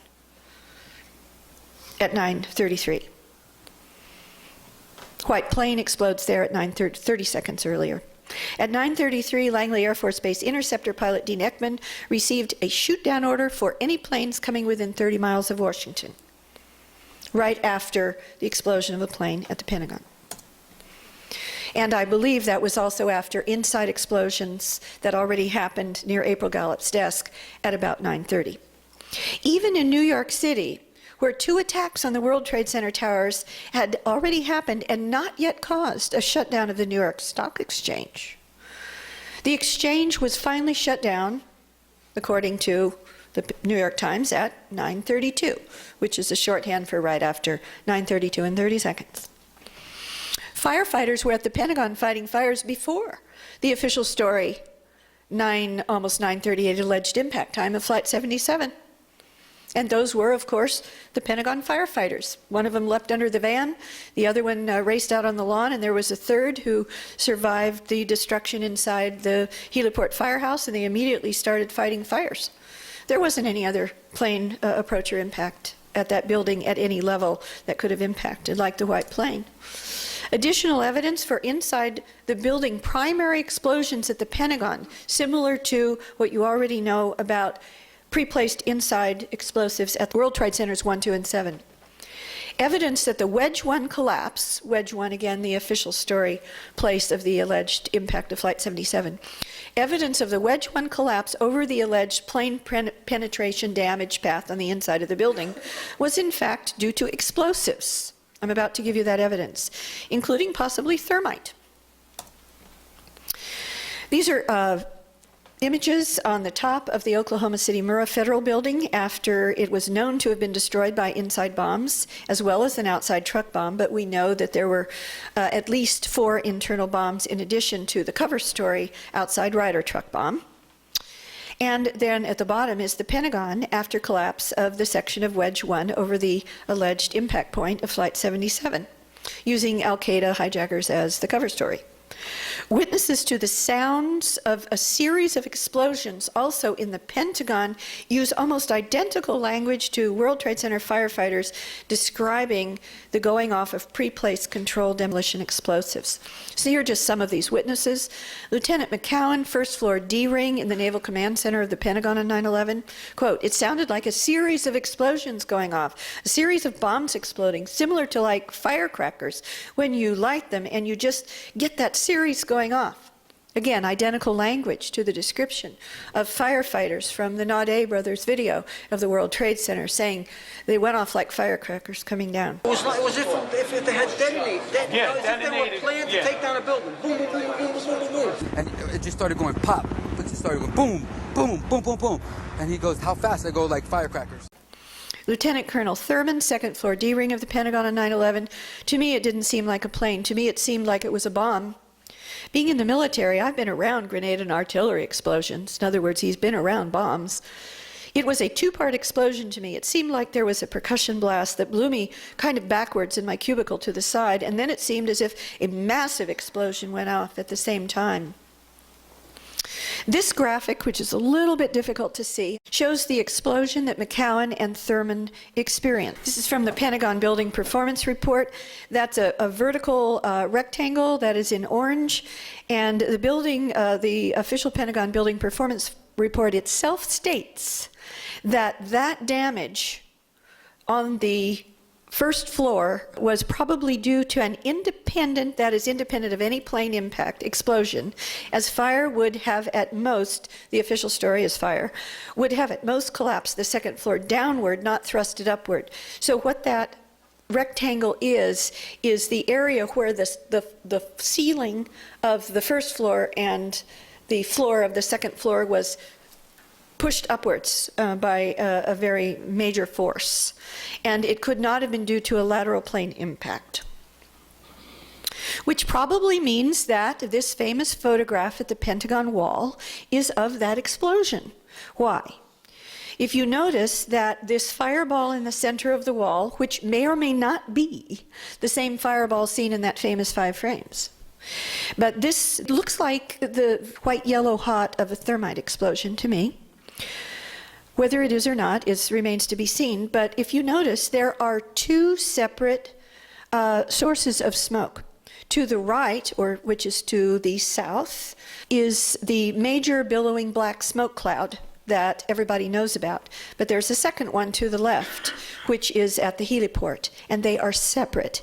And neither of those smoke clouds are coming from that fiery point. Now compare what you just saw at the Pentagon to the explosion of a plane hitting a cement wall. It's nothing like it. There's no pulverized cement debris. Instead, as we are going to see, that the Pentagon wall at that point turned to mush. So I have to ask myself, was thermite placed somewhere at or around the columns of the so-called plane penetration path on the inside of the Pentagon? An autopsy of the concrete of the destroyed and damaged support columns on the inside of the Pentagon in the alleged internal penetration path of Flight 77 in the E-ring showed the effect of intense, concentrated, and prolonged heat that, according to the experts who analyzed it, turned some of the concrete literally to mush. And that mush had a reddish and orange tinge due, according to them, to their report, to the presence of iron. Now, we know from the analysis of Niels Harrit and Richard Gage and others at the World Trade Center, both sudden intense heat, like you saw in that fireball, that white, yellow hot fireball at the Pentagon wall, and the resultant molten iron are signatures of the reaction of thermite on steel. This is a photograph from the Pentagon Building Performance Report of what's inside the columns of the west wedge. These are reinforced steel supports. In fact, a massive explosion happened at just the time of the collapse of the outer wall over the alleged plane impact point, which is yet further evidence that another internal explosion caused that collapse. This is a live video clip from the Pentagon that morning. Note the time on the clip of 10:10 a.m. And once again, on the left-hand side of your screen, you are looking at the Tower 2, the first one. This is all New York now. Michael, if you can hear me, we just heard another explosion down at the Pentagon building. We just heard another loud explosion down at the Pentagon building just seconds ago. That's our Audrey Barnes, who is standing nearby the Pentagon, saying they heard a second explosion. Audrey, did you see anything, since these other attacks have been aerial? Did you see anything flying overhead just before this explosion? We can't see exactly where the source of the explosion was, but you could hear it very clearly with a loud boom. And I'm looking for another plume of smoke. I don't see anything right now. It might be still in that same general area where the fire is burning right now, but you can clearly hear another loud explosion. This Pentagon performance report graphic also falsely claims, if you notice across the upper part, those little red or orange dots, those are on the columns, the outside columns. Column 14, kind of in the middle, is where the official story says Flight 77's nose hit, and then it went in at a diagonal angle. And down in the lower right is the alleged C-ring exit hole. The Pentagon Building Performance Report falsely claims that 8, those are those orange dots, that 8 external columns were destroyed. However, that is not true. And this is the proof of it. I was very excited when I found this extremely rare and extremely important photograph. It's the only one I know of that is very clear, that was taken after the initial fires were out at the Pentagon wall. This is at the alleged official story impact point, but before the collapse of the wall over this very area. And what you see is that almost all the damage, in fact, as the Pentagon Building Performance Report itself said, I would say at least 90% of the damage, if not more, was on the first floor, and only a very small percentage where you see that kind of T with the 2 windows on either side where the glass is blown out on the second floor. But if you notice, there are the columns, even though they're bowed out, are still standing to the right of under the T and over to the left. And there are only 4 columns that are missing, not 8, which is impossible for the official story of a plane that had a wingspan of 124 feet. You're looking at only 50 feet of a non-round impact hole.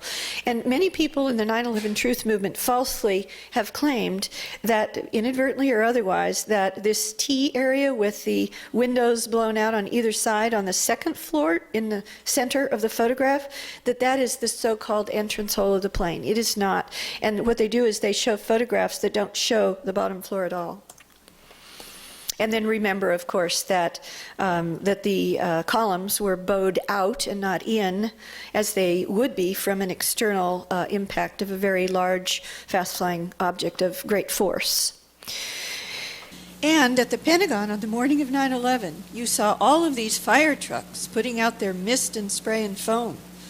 I believe the real purpose of that mist and spray and foam, which really wasn't putting out fires at that point, was to prevent you from seeing that there was not an alleged impact hole where the official story claimed that it was. So, we have seen that the physical evidence clearly supports primary inside explosives. By primary inside explosives, I mean that aren't the result of the impact of a plane or fires therefrom. Yes, there were reports by eyewitnesses also of explosions and explosives throughout the chain of command from the very highest levels of the Pentagon on down. Secretary of Defense Rumsfeld and his 3-star top military aide. When Secretary of Defense Rumsfeld was asked by Sam Donaldson what happened at the Pentagon right after the attacks, he said, "A bomb?" Acting head of the National Military Command Center, Captain Charles Leidig. Captain Leidig, had no awareness of Flight 77 coming back to Washington, D.C. at all. His first awareness was a call from Secretary of Defense Rumsfeld's 3-star aide, that's an extremely high military officer, who asked if he, meaning Leidig, felt the explosion in the building and asked Leidig to investigate whether it might be a terrorist attack. Witnesses to cordite and gunpowder, which has an extremely distinct smell from jet fuel and kerosene, burning jet fuel and kerosene. Chairman of the Joint Chiefs of Staff himself, General Shelton, upon arriving at the Pentagon on 9/11, has said in his memoirs, page 434, called Without Hesitation, quote, "The smell of cordite, or gunpowder, was overwhelming." Don Perkel, another witness, "People shouted in the corridor outside my office that a bomb had gone off. Even before stepping outside, I could smell the cordite. Then I knew explosives had been set off somewhere." And many other witnesses as well. So, according to the official story then, the only primary damage at the Pentagon was in the outer E, D, and C rings in Wedge 1, due solely to the impact and resultant fires and damage from a plane, 90 to 95% on the ground floor, a little bit on the second floor, and going only into the inside of the C ring. However, that is not what happened. There is, in fact, major damage on 9/11 in the innermost rings, the A and B rings as well. In an interview that I personally did at the Naval Postgraduate School with the Assistant Secretary of Defense for Special Operations on 9/11, former top Green Beret, Robert Andrews, he told me, quote, as he drew a diagram of it, which I've retained, quote, "My aide and I had to walk over dead bodies on the inside of the innermost A ring," unquote. Also, the B ring, next in from the C ring towards the center courtyard, the B ring between the 4th and 5th quarters was decimated. Washington Post.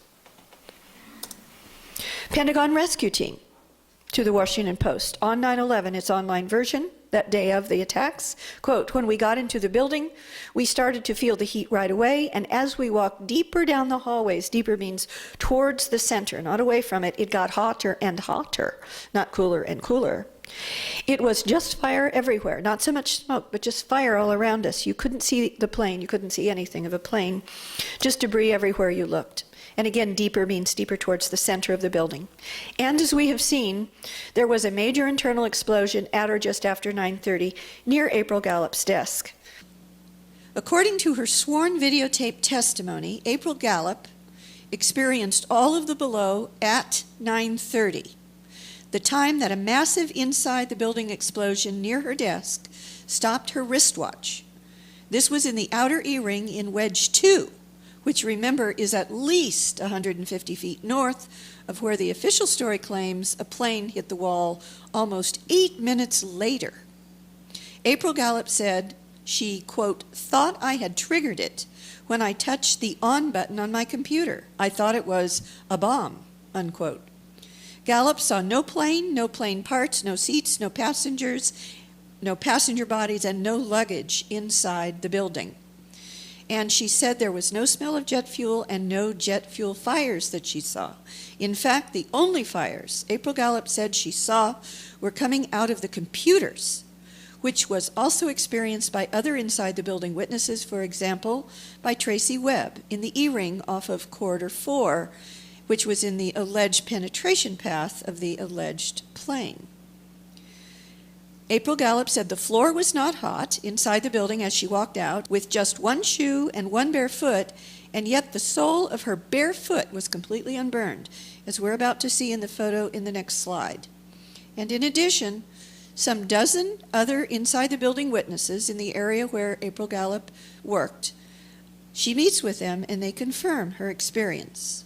And here is a picture of April Gallup on the lawn. This is what happened inside the Wedge 2 to the north or the left of the center line. And notice that she is not burned, and those are the bottom of her feet. And she has testified under oath to me in a 2-hour under oath videotaped interview and testimony that she lost one of her shoes, and she walked over whatever it was she walked over that was allegedly, according to the official story, burning jet fuel, and she wasn't burned, including on the bottom of her bare foot. On September 11, 2001, I had returned back from maternity leave. I had to get Elijah situated in daycare. I walked into the building. I had to clear Elijah to go to the area. There were some things that they wanted me to take care of prior to me taking him to the daycare. I sat down at the computer to actually turn the computer on. As soon as I pressed the button, boom. So At that particular time, based off what happened, I thought I had triggered a bomb. I was covered from my neck all the way down to my back in debris. My son was completely blown out of his stroller, and some of the floors had collapsed within, and people were trapped in between the floors. My son had stopped crying, so I felt strength out of nowhere to actually low crawl from out under the debris to try to find my son. While I was coming out of the Pentagon, I didn't see any evidence of metal, airplane seats, luggage, nothing that would give me any indication that it was a plane that had hit the building. I lost one shoe, so I was walking through the area barefooted. So I was particularly careful to try to make sure I did not step on anything sharp while I had my son on my shoulder. I did not have jet fuel over my body. My son didn't have jet fuel over his body. The people that I helped didn't have jet fuel on their body. So again, there was nothing on the inside that would give me any indication that there was a plane on that particular day that hit the building. Most of the people that were in the area where I was located, and again, I did ask because maybe I was off in my judgment, but in speaking with everyone, it was conclusive that no one else in the area where I was located had seen any parts of planes or luggage or baggage or anything of that nature. Yes, I believe it's something part of much more sinister, and that's why my goal is to try to push for a federal grand jury so that people can be brought forth for perjury and obstruction of justice. I mean, when you go out of your way to fabricate an official story, when obviously the evidence that appears, whether it's footage or the work that many people have done, shows that the official story couldn't possibly be true, then yes, you should be brought to justice. And when people can come together and feel like they can utilize, human beings as lambs to a slaughter, yes, that's what's unpatriotic, that's what's un-American. When we'll turn our own people to sacrifice them for whatever their motive may be, regardless that their motive is of no significance, but the fact that they would use, innocent human beings as lambs to a slaughter to perpetrate whatever it is their cause or motive is. Yes, they should be brought to justice, and it's obvious, that the official story it has been fabricated. And here is an aerial photo showing a large E-ring cavity inside the outer E-ring wall of wedge 2, not just wedge 1, where the official story says a plane impacted and there was later a collapse. April Gallup, also, you should know, for 9/11 truth aficionados, did not walk out of the alleged entrance hole. Of course, there wasn't an entrance hole to begin with to walk out of. But the first official interview that she gave, which was to the Army historians, she stated that she and her son exited through a window behind the Fort Myer fire truck that you have already seen, the back of which was on fire after the white plane exploded there at 9:32 and 30 seconds and stopped the heliport clock at that time.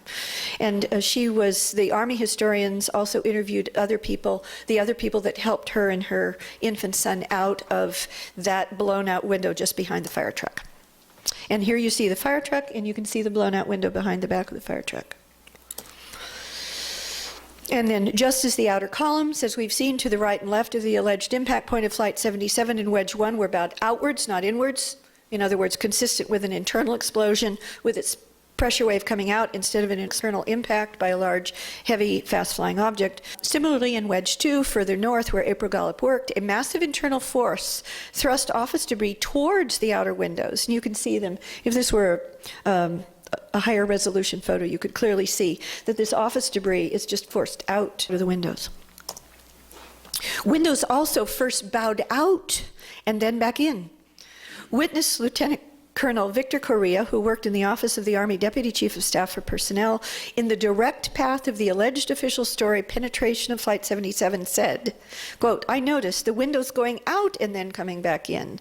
We thought it was some kind of an explosion, that somebody had got in there and planted bombs because of that."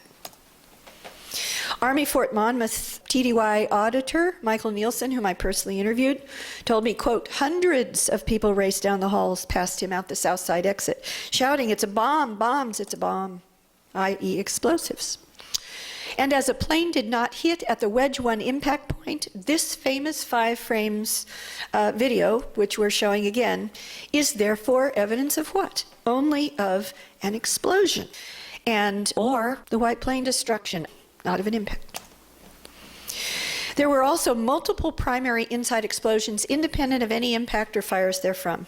We've already seen April Gallup says that her watch was stopped by this massive explosion by her desk in Wedge 2 at 9:30, at 9:31 and 40 seconds. Stopped Navy area clock, which we saw very early with the firehouse clock, and at precisely 9:43, according to the official story, sole survivor of the Naval Command Center, which was the second and third rings in the alleged penetration path of Flight 77, stated at precisely 9:43 was the explosion in the Naval Command Center. At 10 o'clock, explosives went off on columns in the alleged penetration path. And at 9:48, there was another large Pentagon explosion.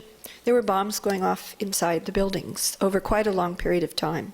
This slide shows the relative times of the inside the building explosions at the Pentagon on 9/11 relative to the outside explosions at the Pentagon that morning. At 9:30, as we have seen in Wedge 2, well to the north of where the official story says Flight 77 allegedly impacted, almost 8 minutes later, April Gallup's wristwatch was stopped by a massive explosion inside the building at 9:30. At 9:31 and 40 seconds, another inside the building explosion stopped the Navy area clock. Now, this was also the likely time of the D-ring explosion that thrust the second floor slab upwards. And then there is an external explosion, the one we know about at 9:32 and 30 seconds, when the white plane was destroyed near the heliport, stopping the heliport firehouse clock at that time. But there was also another external explosion, and that was at approximately 9:34 and 10 seconds. That was when the huge billowing black smoke cloud started to billow upwards from a diesel trailer fire outside the Wedge 1 wall, near the official story alleged impact point. And we know that time because it was caught on the Doubletree Hotel security camera digital clock.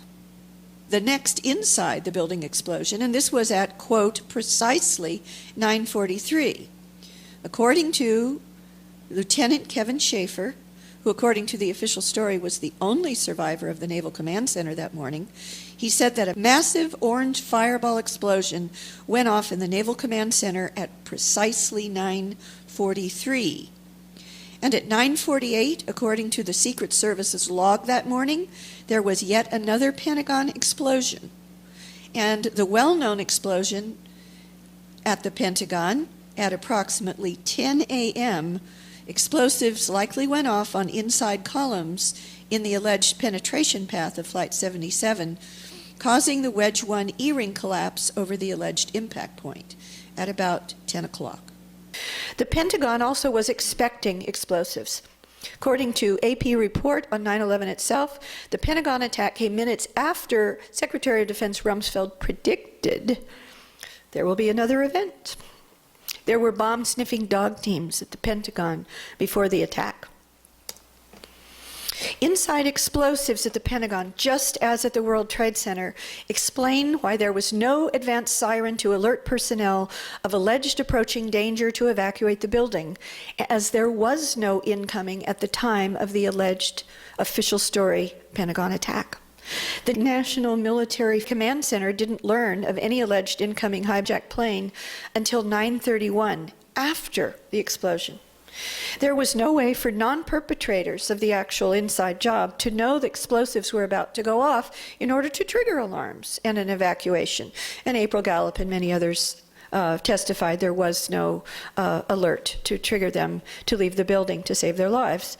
Even after Pentagon workers shouted a bomb had gone off, still no alarm sounded, according to Don Perkel. And the chief NBC Pentagon correspondent on 9/11, Jim Miklazewski, I believe, stated at 9:45, still no sirens and no official evacuation order. Primary inside explosions at the Pentagon are absolute proof of what? An inside job.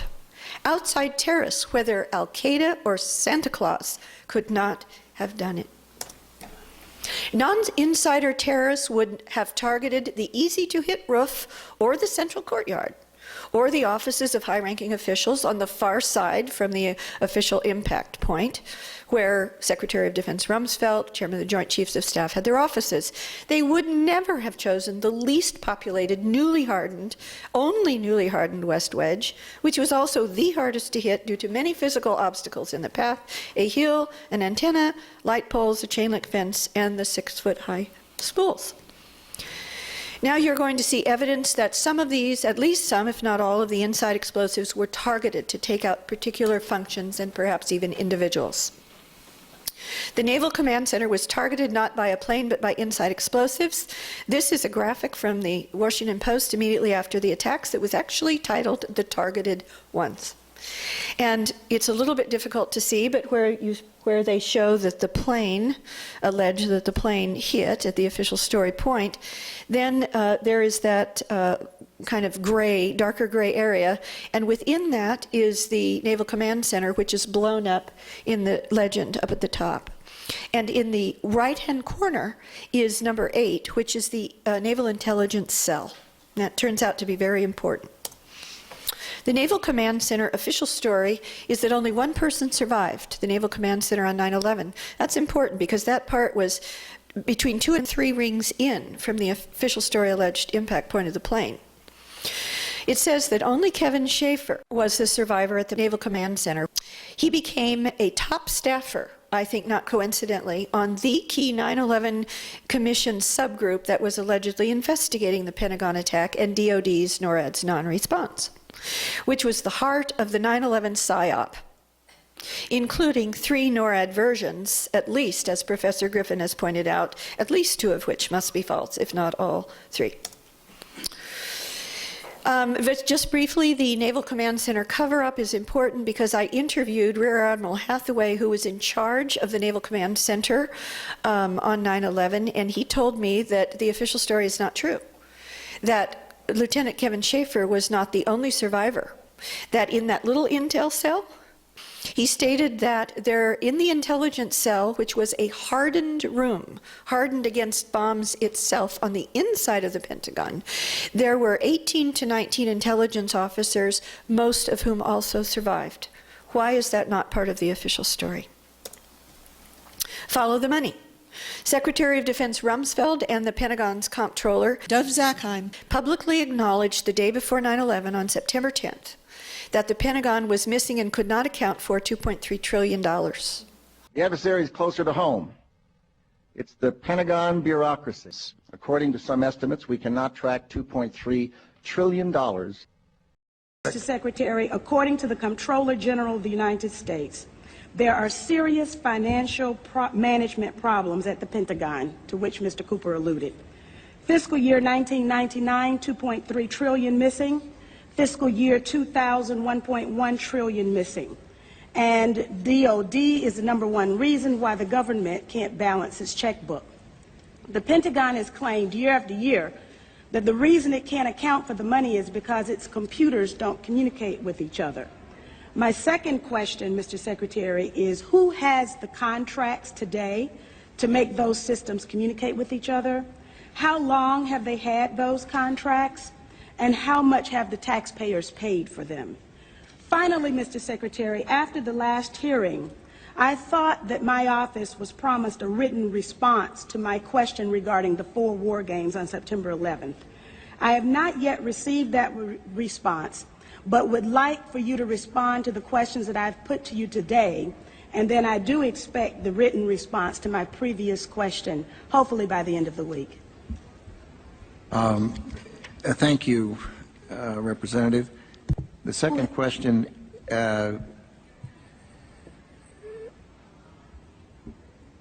I've forgotten what the second question was.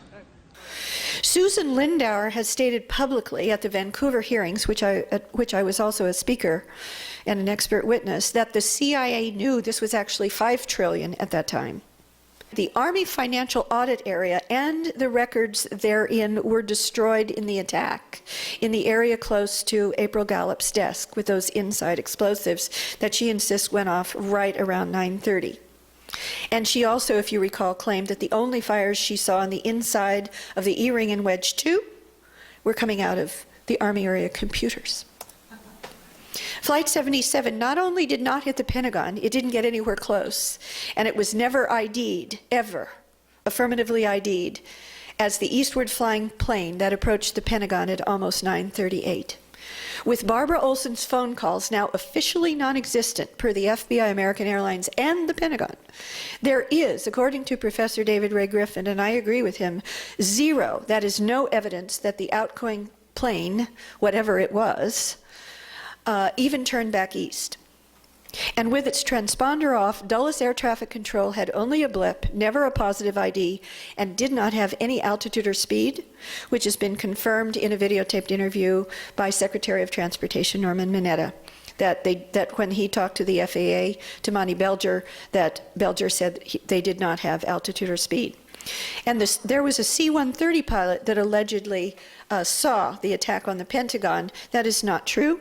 He never ID'd the plane, and he did not see the impact. Which can be proven from the now released audio tapes from the air traffic control tower that the C-130 pilot was talking to, and from the radar records. Regarding the plane that took off from Dulles at 8:20, the reason I said, quote, whatever it was, unquote, is because the official Bureau of Transportation, or BTS, online database statistics for all live civilian flights that flew on 9/11 that morning does not include Flight 77. The FDR, the Flight Data Recorder data fields, also, this alleged flight data recorder from Flight 77 that one group of officials at the Pentagon said was found just inside the entrance hole, and another group of Pentagon officials said was found just inside the exit hole. The flight data recorder data fields that could have positively identified the FDR as coming from Flight 77 or even from any American Airlines plane at all had been zeroed out, and according to FDR expert Dennis Cimino, had been intentionally removed.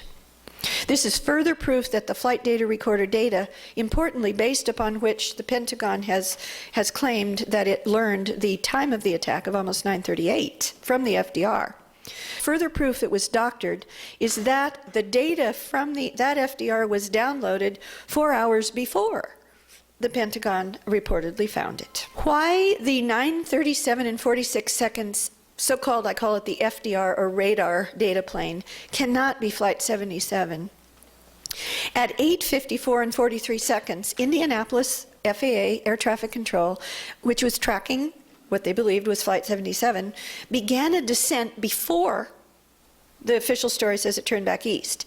And it had already descended, according to the Christian Science Monitor, some 6,000 feet by the time its transponder was turned off. However, according to the official story, to the Pentagon itself, the flight data recorder plane, alleged to be Flight 77, didn't begin its descent until after the turn back east of whatever plane it was, and didn't begin its descent until 9:01.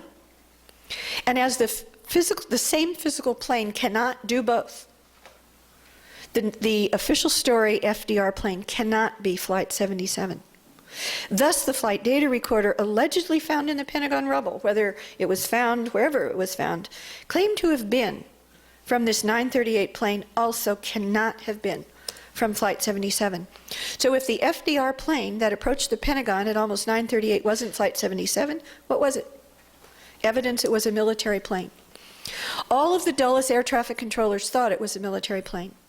Daniel O'Brien, who was the Dulles air traffic controller tracking that blip, said the speed, the maneuverability, the way he turned, and again, there was no altitude and no speed information attached to this. We all thought in the radar room, they were then many people standing around her back looking at the screen. We all thought in the radar room, all of us experienced air traffic controllers, that it was a military plane. In the room, it was almost a sense of relief. This must be a fighter. This must be one of our guys. So, what happened to Flight 77? The bottom line is we don't know. The government needs to tell us. This is what we do know.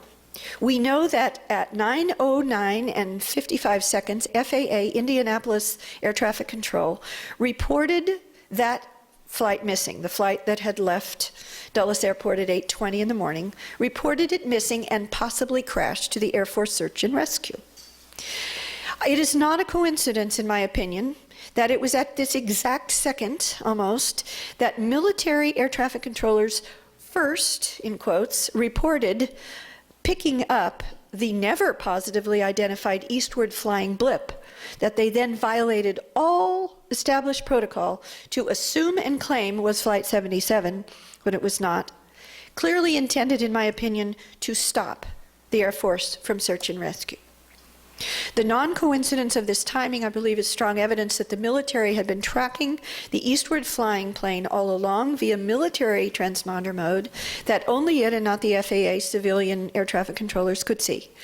And thus, for the military, there was no so-called radar hole, making the plane invisible for this part of its flight. And also, that the official story plane, alleged to have been Flight 77, was a military plane giving off a friendly, identify friend or foe IFF transponder signal, would explain why it did not trigger any interceptor response and was not shot down. Therefore, in my opinion, I do not believe that there was any stand-down order needed to explain what happened at the Pentagon for two important reasons. One, it wasn't a civilian airliner. We've shown that by many means. And it didn't get through the system, the defense system, to hit the building in any case. In summary, Flight 77 was nowhere near the Pentagon when inside explosives went off over 5 minutes before it allegedly even approached the building, was nowhere near the Pentagon when a white plane with two stripes, red and blue, or red, orange, and blue, made to simulate an American airline plane, exploded near or at the heliport, stopping the heliport clock at 9:32 and 30 seconds, over 5 minutes before the official story says Flight 77 got anywhere near the Pentagon. Also, there is zero evidence that whatever plane left Dulles at 8:20 turned back east at all towards Washington, D.C. in any case. And the westward flying blip was reported possibly crashed by FAA to Air Force search and rescue before it even turned east. And even if whatever plane was flying east had hit the Pentagon, which it didn't, we have proven, it couldn't have penetrated to just the inside of the C-ring, as claimed by the official story, and have caused the massive destruction found all the way into the innermost A and B rings. And finally, the FDR plane, alleged to have been Flight 77, was almost certainly a military plane. The real story at the Pentagon, I believe, I have proven to you, is thus the same as the real story at the World Trade Center on 9/11. That story is pre-placed inside the building explosives with plane approaches and impacts and or destructions of the plane as the cover causes. And inside explosives at both the World Trade Center and the Pentagon can mean only one thing. 9/11 was literally an inside job. How do we identify the operational mass murderers? We would need to know who made and controlled the weaponized military-grade nanothermite that has been found, some of it unreacted, in the World Trade Center dust, number one. And I believe we would need to know who made and controlled the weaponized nanospores in the anthrax letters, which were dated September 11th, after all, and who specializes in nanosol gel processes, which use silicon and silica that are found both in the World Trade Center dust and in the anthrax letter spores. And who would that be? So who could have controlled weapons-grade nanothermite of the signature in the World Trade Center dust? Well, I found out. This is at least one serious possibility. It may not be the only one, but remember, this is an inside job. Quote, from Army Major Doug Rockey, retired director of the United States Army's depleted uranium project, to both myself and Professor Stephen Jones in Irvine, California. I was standing only approximately 1.5 feet from him when he said this. The only guys I know who have this stuff are the Golden Boys at the Army's Redstone Arsenal. So who controlled the super military grade nano anthrax in the anthrax letters? According to the world's foremost independent investigator of the anthrax letter attacks, Barry Kissin, who is an attorney in the Washington, D.C. area? The answer is Battelle Memorial Institute, which is a U.S. government military intelligence lab, and the CIA, and possibly also the Defense Intelligence Agency. The armies, there's the Army again, Dugway Proving Ground. And I learned from my research that William Patrick, who is now deceased, he was one of the U.S. government's top bioweapons experts, used to work at Fort Detrick also, that William Patrick held the private trade secret. One should ask why private. The private trade secret to the process to create the 1 trillion spores per gram anthrax that was found in the letters. Who could handle military-grade explosives and anthrax that were found in the World Trade Center dust and the anthrax letters? Once they have been created, I would think it would take a military special operators, black ops, trained in super weaponized nanoparticles to set nano-explosives and deliver nanobiological weapons. This would be a highly trained, highly specialized black joint special operations team, I would think, like in particular the Joint Special Operations Command, JSOC, and that works hand in glove with the CIA's Special Activities Division, which we learned from New York Times articles operate above the law with exemption to execute covert operations inside the United States on behalf of the president. In that time, of course, the president was George W. Bush. But as we'll see, JSOC was actually overseen by Vice President Cheney. The Joint Forces Command also happens to script, plan, and run the military's exercises and war games. And we have seen that on the morning of 9/11, they were running NORAD, Northeast Sector, which was responsible for not responding, that the NORAD's Northeast Sector was running an hijack scenario exercise on the morning of 9/11 itself. And the FAA hijack coordinator on 9/11, who should have been at his desk, Army Lieutenant General Michael Canavan, guess what he'd done just before that? He'd headed JSOC.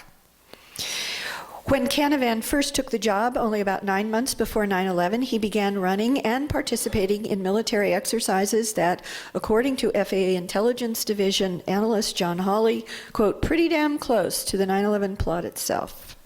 And on the morning of 9/11, Canavan's whereabouts were, quote, unknown, and the 9/11 Commission didn't consider it important enough to ask where he was.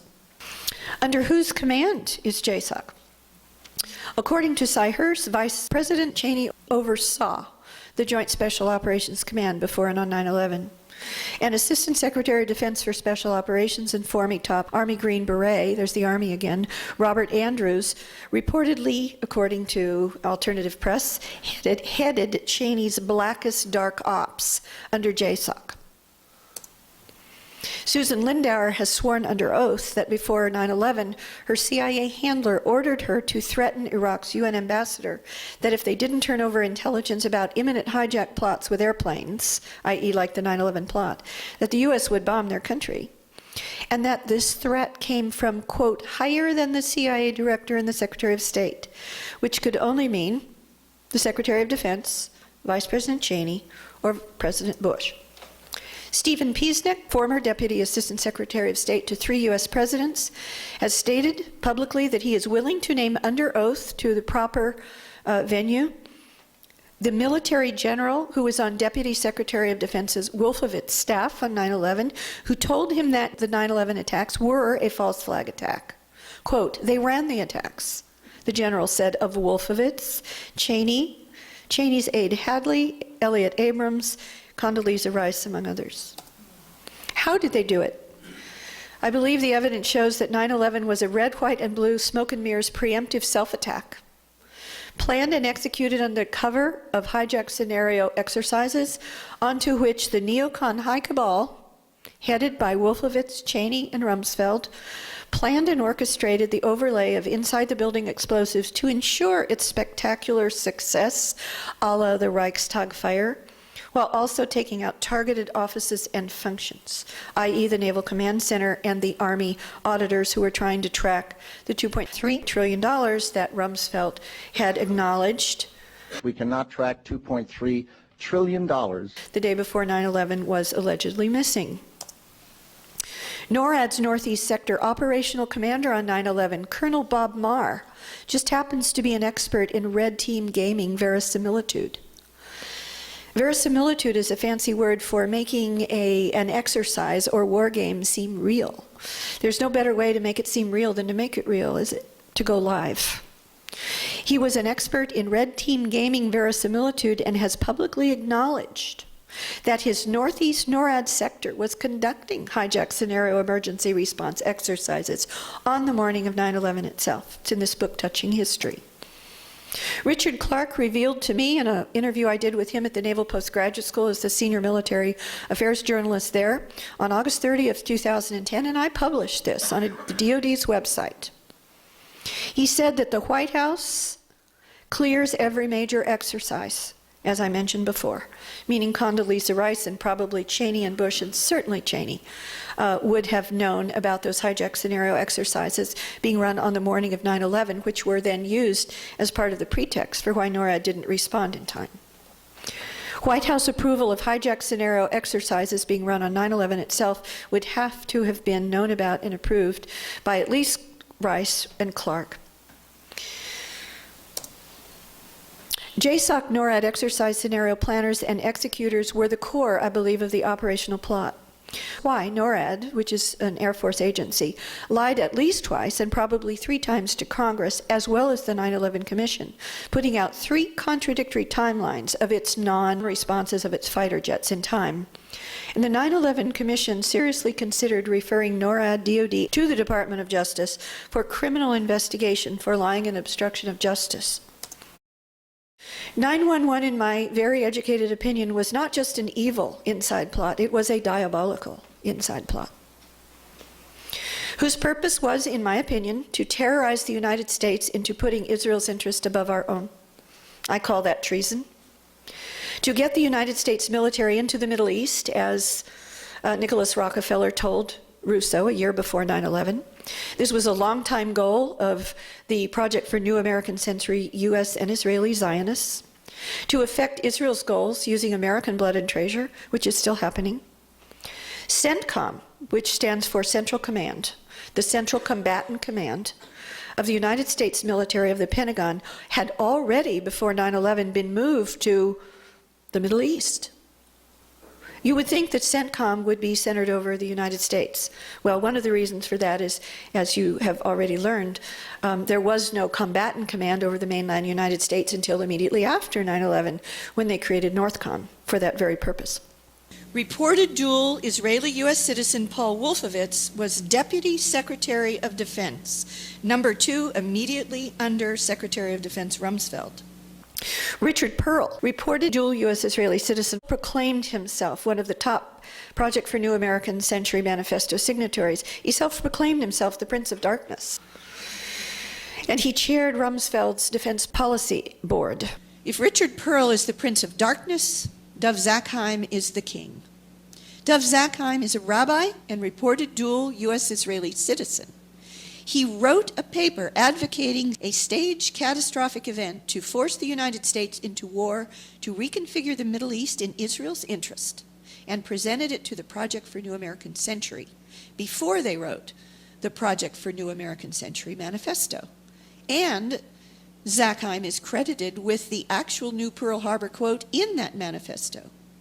Zakheim headed all of the Pentagon's accounts as its DoD comptroller under Rumsfeld, as the $2.3 trillion was announced being missing the day before 9/11 on September 10th.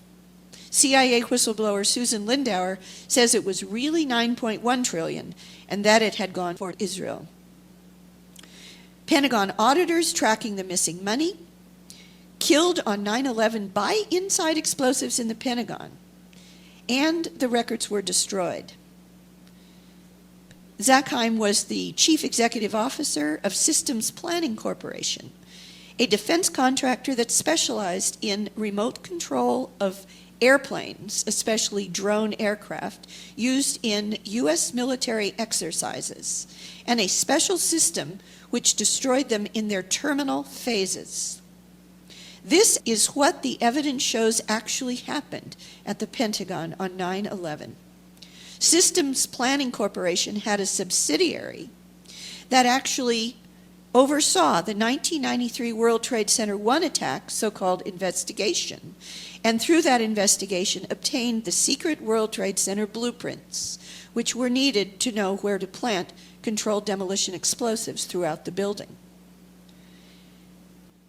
Dov Zakheim arranged for the Pentagon to receive leased converted Boeing 767 fuel tanker planes, which are consistent with what eyewitnesses saw of the plane that actually struck World Trade Center 2 on 9/11. Reported dual Israeli-U.S. citizen Philip Zelikow headed the 9/11 Commission cover-up as its executive director. Reported dual U.S. Israeli citizen Michael Chertoff headed the Department of Justice alleged, quote, investigation, which is a cover-up of 9/11, and became the second new Department of Homeland Security director. So we must ask, whose homeland and whose security? The insider 9/11 plot was the highest evil because it was premeditated. It was based on a Hitlerian scale big lie. We have seen that not just the whole official story of 9/11 is a lie, but every single individual part of it is a lie. The 9/11 plot was designed to kill masses of our innocent fellow citizens. It was designed to falsely blame and demonize Muslims who could not have done it and did not do it. It was created to justify the invasion of their lands in the Middle East for geopolitical power, oil, and Israel's interest. The aggressive 9/11 wars that have killed hundreds of thousands, displaced millions, and cost our country trillions are based entirely on lies and are the highest crime under international law and the Nuremberg Principles, which we wrote as the victors over the Nazis in World War II. So what is the source of this high evil? Incredibly, it is the mentality of Nazism. So who and what are the neocons really? The 9/11 Pentagon neocons, Wolfowitz, Prince of Darkness himself, Richard Pearl, Shalabi, Khalilzad, were all students and are followers of neocon chief philosopher Leo Strauss. They all studied under Professor Strauss at the University of Chicago, and Professor Strauss' ideology is even more extremist than his personal mentor and sponsor in Germany, Hitler's own legal theorist Carl Schmitt. The Schmitt-Strauss doctrine is that the state needs enemies and must create them if necessary, and must fabricate lies for the many, for the people, while its leaders, quote, embrace the darkness, unquote. We also have to work, though, sort of the dark side, if you will. We're going to spend time in the shadows.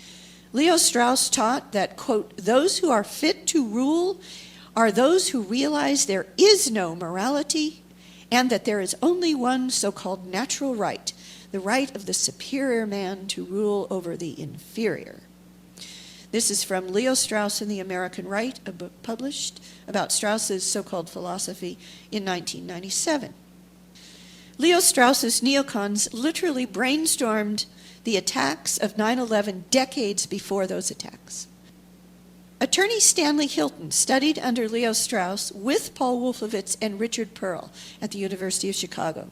Hilton's senior thesis under Strauss detailed a plan to establish a presidential dictatorship in the United States using a fabricated Pearl Harbor-like incident as its justification.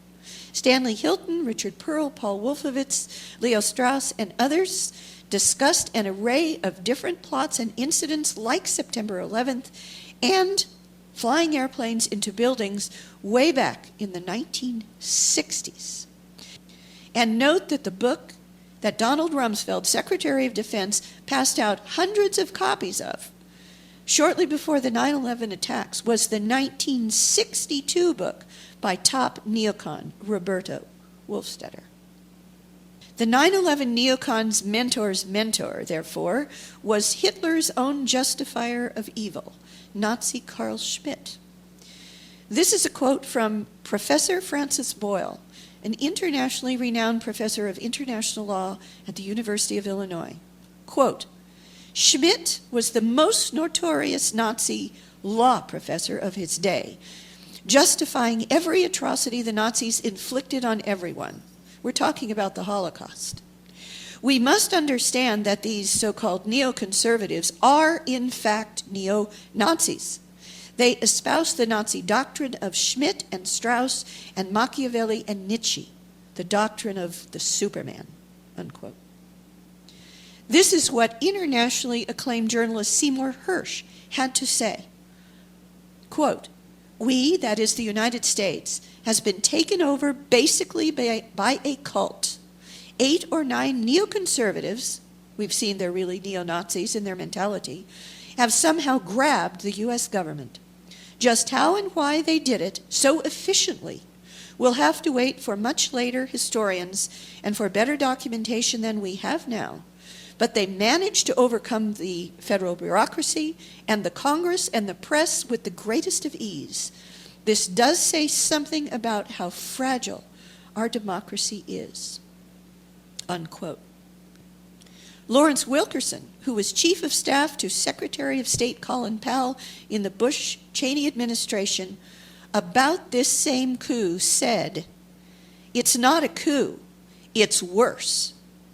This is how retired 4-star U.S. Army General and top NATO commander Wesley Clark put it in a 2003 public address at the Commonwealth Club in San Francisco. What happened in 9/11 is we didn't have a strategy, we didn't have bipartisan agreement, we didn't have American understanding of it, and we had instead a policy coup in this country. A coup. A policy coup. Some hard-nosed people took over the direction of American policy, and they never bothered to inform the rest of us. Then I came back to the Pentagon about 6 weeks later. I saw the same officer. I said, why haven't we attacked Iraq? We still going to attack Iraq? He said, "Oh, sir," he says, "it's worse than that." He said, he pulled up a piece of paper off his desk. He said, "I just got this memo from the Secretary of Defense's office that says we're going to attack and destroy the governments in 7 countries in 5 years. We're going to start with Iraq, and then we're going to move to Syria, Lebanon, Libya, Somalia, Sudan, and Iran." I sat on this information for a long time, for about 6 or 8 months. I was so stunned by this I couldn't begin to talk about it. And I couldn't believe it would really be true, but that's actually what happened. These people took control of the policy in the United States. And I realized then, it came back to me, a 1991 meeting I had with Paul Wolfowitz. You know, in 2001 he was Deputy Secretary of Defense, but in 1991 he was the Undersecretary of Defense for Policy. It's the number 3 position in the Pentagon. It was a pretty stunning thing. You mean the purpose of the military is to start wars and change governments? It's not to sort of deter conflict? We're going to invade countries? And you know, my mind was spinning. And I put that aside. It was like a nugget that you hold on to. This country was taken over by a group of people with a policy coup. Wolfowitz and Cheney and Rumsfeld, and you could name a half-dozen other collaborators from the Project for a New American Century. They wanted us to destabilize the Middle East, turn it upside down, make it under our control. It went back to those comments in 1991. Now, did anybody ever tell you that? Was there a national dialogue on this? Did senators and congressmen stand up and denounce this plan? Was there a full-fledged American debate on it? Absolutely not. And there still isn't. The truth is, our government was and still is penetrated and controlled by a Zionist Israeli 5th column that took over the White House, the Congress, the military-civilian superstructure, key military officers and intelligence personnel, and the mainstream media leading up to, on, and after 9/11. The level and extent of this penetration is unprecedented in the history of the world and amounts to a literal invasion by an un-American and hostile force. The same year, 2003, that General Wesley Clark gave that warning that the United States government, civilian superstructure of the military, key military officers and special operators and intelligence personnel had been taken over by an Israeli neocon 5th column coup. Israel's own Prime Minister, Ariel Sharon, frustrated that his Middle East destabilization and domination plan wasn't going as well and as quickly as planned, declared that the United States had already conquered Iraq. Remember Bush's famous false and absurd premature mission accomplished speech from the deck of a Navy ship that same year, 2003? Ariel Sharon went on that it was time that the U.S. marched against Libya, Syria, and Iran. Note that President Obama has made Sharon's Libya demand already a reality, that the U.S. is now destabilizing Syria by supporting none other than al-Qaeda-affiliated Syrian so-called rebels, and that the war drums are building now for an attack on Iran. I do not believe it is a coincidence that the same lead actor who played in the movie Pearl Harbor, Ben Affleck, that prepared the ground for the American public to accept the, quote, new Pearl Harbor, unquote, meme for the inside job 9/11 attacks, just happens to be the producer, director, and leading actor of the new movie Argo, a transparent piece of Hollywood CIA propaganda which is intended to demonize Iran and prepare the American public to now accept a war against that final nation in the neocons' quickly falling row of Middle East dominoes. Facts alone are not enough. Our 9/11 truth movement, I believe, needs to become the heart and soul, maybe the main impetus of a global truth force movement. And Mahatma Gandhi actually initiated precisely such a movement in India, which he called Truth Force, or Satyagraha, on, coincidentally, September 11th. And this was pointed out by one of the speakers, I believe, from India, at an extremely important event that just happened this past November 19th, 2012, at which Richard Gage was a speaker, Michael Chossudovsky was a speaker, Cynthia McKinney was a speaker, and individuals from all around the world were speakers. It's on YouTube. It was a conference that was called Revisiting 9/11 that was orchestrated and hosted by the former Prime Minister of Malaysia. And in the audience were, they said, 30 ambassadors from 30 different countries around the world. And at that, I believe it was the Indian speaker who mentioned how important it was that Gandhi's Satyagraha movement started on September 11th, and that we need to turn the 9/11 truth movement into a worldwide truth movement to stop these secrets that they only get by with their evil because they have unnecessary secrecy. So how can our reality-based community, as George Bush and Karl Rove called us, as opposed to the lie-based community, how can we prevail over the power and the lie-based community? We need to unite the facts with the force, the satyagraha of the truth. And we do that as individual citizens. We have the power within ourselves to officialize the truth every single day, because credibility is a zero-sum game. We need to take the oath of telling the truth into our own hands. And you do that in a very simple way. You can take sworn jurat affidavits. You don't have to be a notary public to do so, but I recommend that every single one of us in the worldwide truth movement become, for a few dollars and a little bit of training, to become notary publics so that we can take sworn jurat affidavits. And most people don't know it, but in California, at least, where I live, a notary public, when a notary public notarizes a document, it becomes an official state of California document. So because credibility is a zero-sum game, if you have the lie, the people, the insiders who did the job and have covered it up with the lie, they have a lie and they have credibility. But as we increase our credibility by officializing the truth and getting witness testimonies, as I did with April Gallup, under oath, and then doing the transcript and getting a sworn jurat affidavit, making it into official state document, those can be used in court. And we need to do that with every single one of the witnesses that have already come forward. It's a simple thing to do. When I did my book, when I was researching my book, October Surprise, I was trying to, nothing had changed. I had all the same evidence like I'm showing you here, but I hadn't officialized it yet. And they would pay attention, they would say, oh, that's very nice, yes, I agree with you, and nothing would happen in the real world. The rubber wasn't meeting the road in terms of politics or the law. And one day I had the idea, well, what the heck? You know, I have a friend who's a notary public, Betty Phillips in Pacific Grove, California. I'm going to go take my statement of what I experienced in the Reagan campaign and about the October surprise, the truth behind the Iran side of Iran-Contra. I'm going to take that in and I'm going to type it up and I'm going to have her swear me up and do a sworn jurat affidavit. And when I did that, it was like people's mental doors opened up. The Democratic Party officialdom, it went all the way to the top. And pretty soon there was a full subpoena power congressional investigation in the House of Representatives.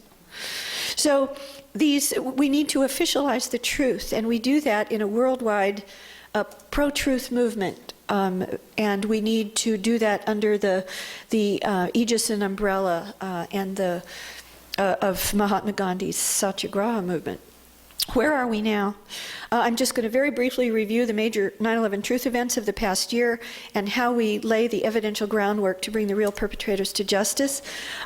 Interestingly, even though the Pentagon attack has been kind of the black sheep of the 9/11 truth movement, which for reasons that are pretty clear to me. At the beginning of my talk, I told you why it's the most important part of the 9/11 attacks, and therefore the real perpetrators would not want the 9/11 truth movement to go there. And many people in the 9/11 truth movement even said, well, we shouldn't look at the Pentagon attack. There's too much controversy. Some people say it was a North Path, South Path, so we shouldn't go there. Well, even despite this, amazingly, because I focus on the Pentagon attack and have for over 11 years, I was the only invited expert witness to testify at both the Toronto 9/11 hearings and the Vancouver 9/11 hearings, which is a small miracle, really. The force is with us. It truly is. And then, of course, I mentioned the Malaysia conference. By the way, the Toronto hearings, this is very important.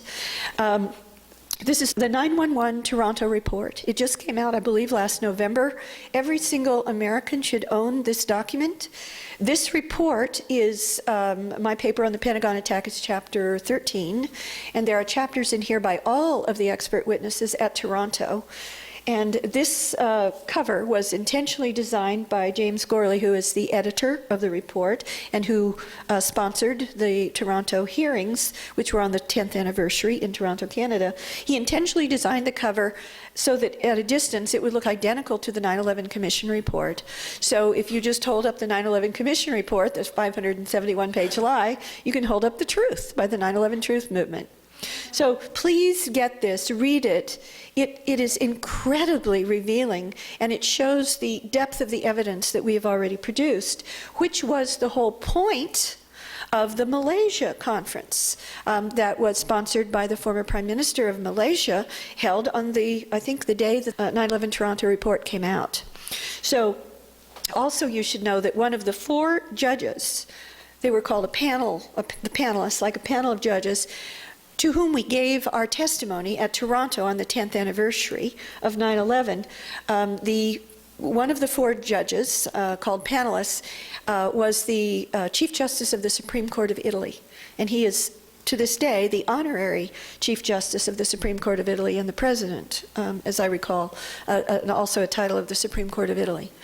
And so this is an extremely important and serious time when we have reached, the 9/11 Truth Movement has reached a critical mass of evidence, including some evidence now being taken under jurat affidavit sworn testimony, which did happen at Jim Fetzer's Vancouver hearings. All of the testimony was taken sworn under oath.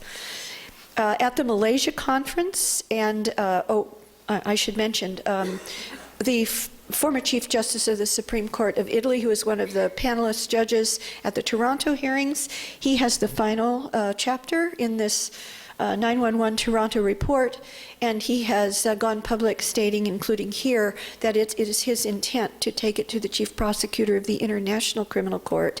And it doesn't really matter that to this point the United States is not a signatory to the jurisdiction of the court, because some 80 innocent victims of some 80 countries, most of whom are signatories of the International Criminal Court and therefore have jurisdiction, can bring this matter before the International Criminal Court, and that includes Italy, his country.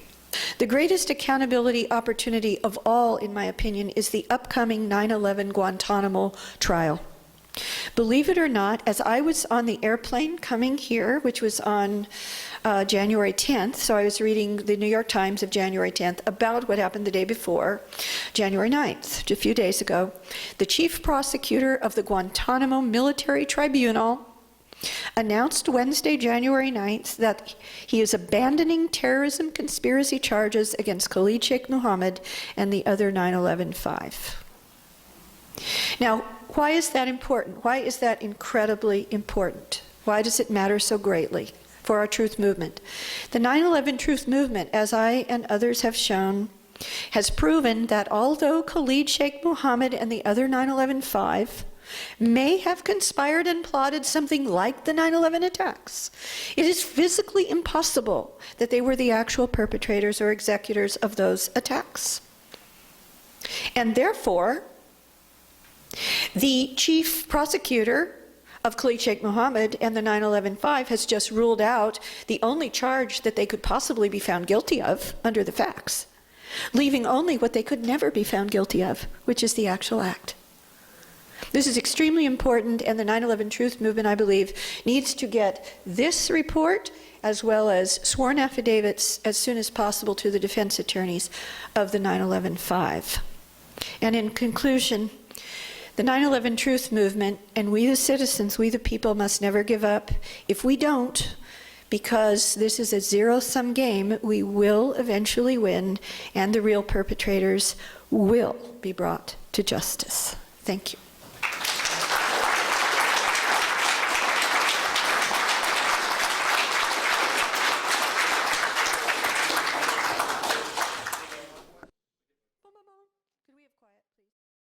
We're now going to go to the Q's and A's, so just please come to the mic and one of the two and ask your question, and I'll do my best to answer it. My name is Dick McManus. I'm a retired counterintelligence agent from the U.S. Army, and I really agree with everything you said. I'd like to point out that the flash you saw of one of your photographs, it had to be an explosive flash. It couldn't have been a regular fire. That's the first time I've ever seen that photo. Yes. Yeah, he's talking about the still photo on the side of the building that I thought might be thermite. Yes, explosive. I don't think it can be from an impact of a plane. Right. It's more like a flash from an explosion versus a fire. That was a really interesting thing. And that's why I said at that point that I believe that I brought that slide out right after showing you the graphic from the Pentagon Building Performance Report showing that there was this massive explosion inside the first floor in the building that forced the floor, the floor of the second floor up. Yeah, that was a very lucky photograph that guy caught that at that right time. I'd just like to point out there were 7 fake terrorist alerts after 9/11. Yeah. They were all kind of coincide to the vote on the Patriot Act. That's right. Right after, previously, prior to the election, the second election of Bush. And also those anthrax letters went to the 2 senators who were resisting the Patriot Act. I was interested to ask you that do you know that nano-aluminum is a controlled substance that makes up nanothermite? Yes. Have you looked into, is there any records of who had access to nano-aluminum, which is a component, a necessary component in order to make nanothermite? That's a very good question. I haven't personally, because that's been a World Trade Center question, but I know that Kevin Ryan has addressed that issue in one of his published articles. I would recommend you read. Do you know how much time it took before the alleged FBI came and confiscated the videotapes from the... It was almost instant. I mean, do you have like Yes. instant really gets you suspicious. No, as- not almost. What we do know, for instance, at the Citgo gas station, Right. at this, and as I understand it, this is interesting. The Citgo gas station, I believe, was owned by Venezuela at the time, by Hugo Chavez. Find that interesting. But in any case, according to the person who managed or owned that station, I don't know which, the FBI arrived almost immediately, I think he said 5 minutes, something like that, at the Citgo gas station, and didn't even take the time to go up on a ladder or something and take out the film. They just ripped the whole camera off the wall. And they were doing that around the area. And you don't know how much time it took them to get from their Not FBI office to precise. the... Oh, they were already on the scene. But the excuse or pretext they give for already being on the scene, including there were Secret Service agents already on the scene, is that before the attacks they were expecting the president to arrive between noon and 12:30. Very convenient. There had to be passengers. Barbara Olson was quite well known, and her husband even more so probably. And there had to be relatives and friends of passengers. So what happened to passengers, supposedly, I mean, there should be a whole group of people that want to know what happened to whoever was supposedly on Flight 77. Right. Well, we don't know, number one. Number two, the Bureau of Transportation BTS database, which is online, states that Flight 77 was not scheduled to even take off on the morning of 9/11 as a civilian airline flight. So we have open questions as to what happened to the passengers. It's an extremely important question. I do not know the answer to it. Yeah, there should be some kind of history of people going to the airport. There has to be a manifest Yes. somewhere, and Yes. dozens of Yes. supposedly passengers. Yes, it is interesting, it is very important, I think, that the Pentagon's own official autopsy report states that there was no Arab DNA in any of the remains from the Pentagon attack, either on the alleged plane or inside the building. Well, the official story says that Arab hijackers were in the plane. So let's put it this way. If the official story is anywhere close to being true, and I've already demonstrated that whatever was destroyed at the Pentagon near the heliport 5 minutes or more before the official story says Flight 77 was even close to the building, there apparently were not passengers in that plane at all. I believe that if Flight 77 took off with Barbara Olson and anyone else in it, any real passengers, that it either crashed or was landed shortly after it was seen by Indianapolis Air Traffic Control to lose approximately 6,000 feet before it lost its transponder signal. So it probably went down somewhere close to the tri-border area of Ohio, Kentucky, and West Virginia. Okay. When did you first begin to question the official story? When I first started to question the official story, well, that's an interesting question.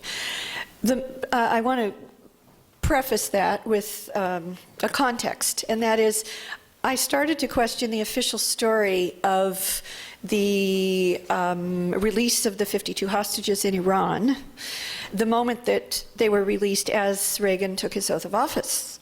And that resulted in my book, October Surprise. And I actually questioned 9/11 that we weren't being told the whole story on the day of 9/11 itself. And the red flags went up when I saw on my split screen, I don't remember which mainstream television channel it was, with Bush still sitting in the classroom looking like a deer in the headlights as the other split screens showed Americans jumping to their deaths from the Twin Towers. There was something terribly wrong with this split picture. And from that moment on, I dedicated myself to finding out the truth and bringing the real perpetrators to justice. My question has to do with the large-scale operation this whole thing must be, in the pre-planning, the wiring of the buildings, of the various part of this whole operation that would involve hundreds, if not thousands, of people, And I can understand, in a military mentality, the need to know and the compartmentalize information is really important, and I can see how people can be well, instructed to do certain things. Like, for example, the light poles being down, somebody had to put it there. You know, it didn't happen by itself. So, and also being that, and I can see this how this thing happened, and perhaps to a lot of these people's surprise that this had happened after the fact. My question to you is, you work with a lot, I mean, you were a government employee, and you work with a lot of military people. Yes. And I have to believe that most of these people are good people. They are. Yeah, and my point is, like, well, where are they now? And how do they sleep? And how do they keep silent over this whole thing? There's got to be thousands of people out there who know almost as much as you do. Yes. Well, first off, you're talking about what's called OPSEC, operational security, in a highly compartmented black operation. And you don't get to be a black operator at that level unless you follow orders, no matter what. And you know that if you talk, you are dead, and maybe your family's dead too. And then, on the other hand, people say, well, how could they keep it secret? They kept the Manhattan Project secret with far more people than that, number one. And number two, how could my government do this? They did it at Pearl Harbor, the original Pearl Harbor. That's why they wanted a new Pearl Harbor, if you really know the history of Pearl Harbor. Pearl Harbor, if you read the book by Stinnett, Day of Deceit.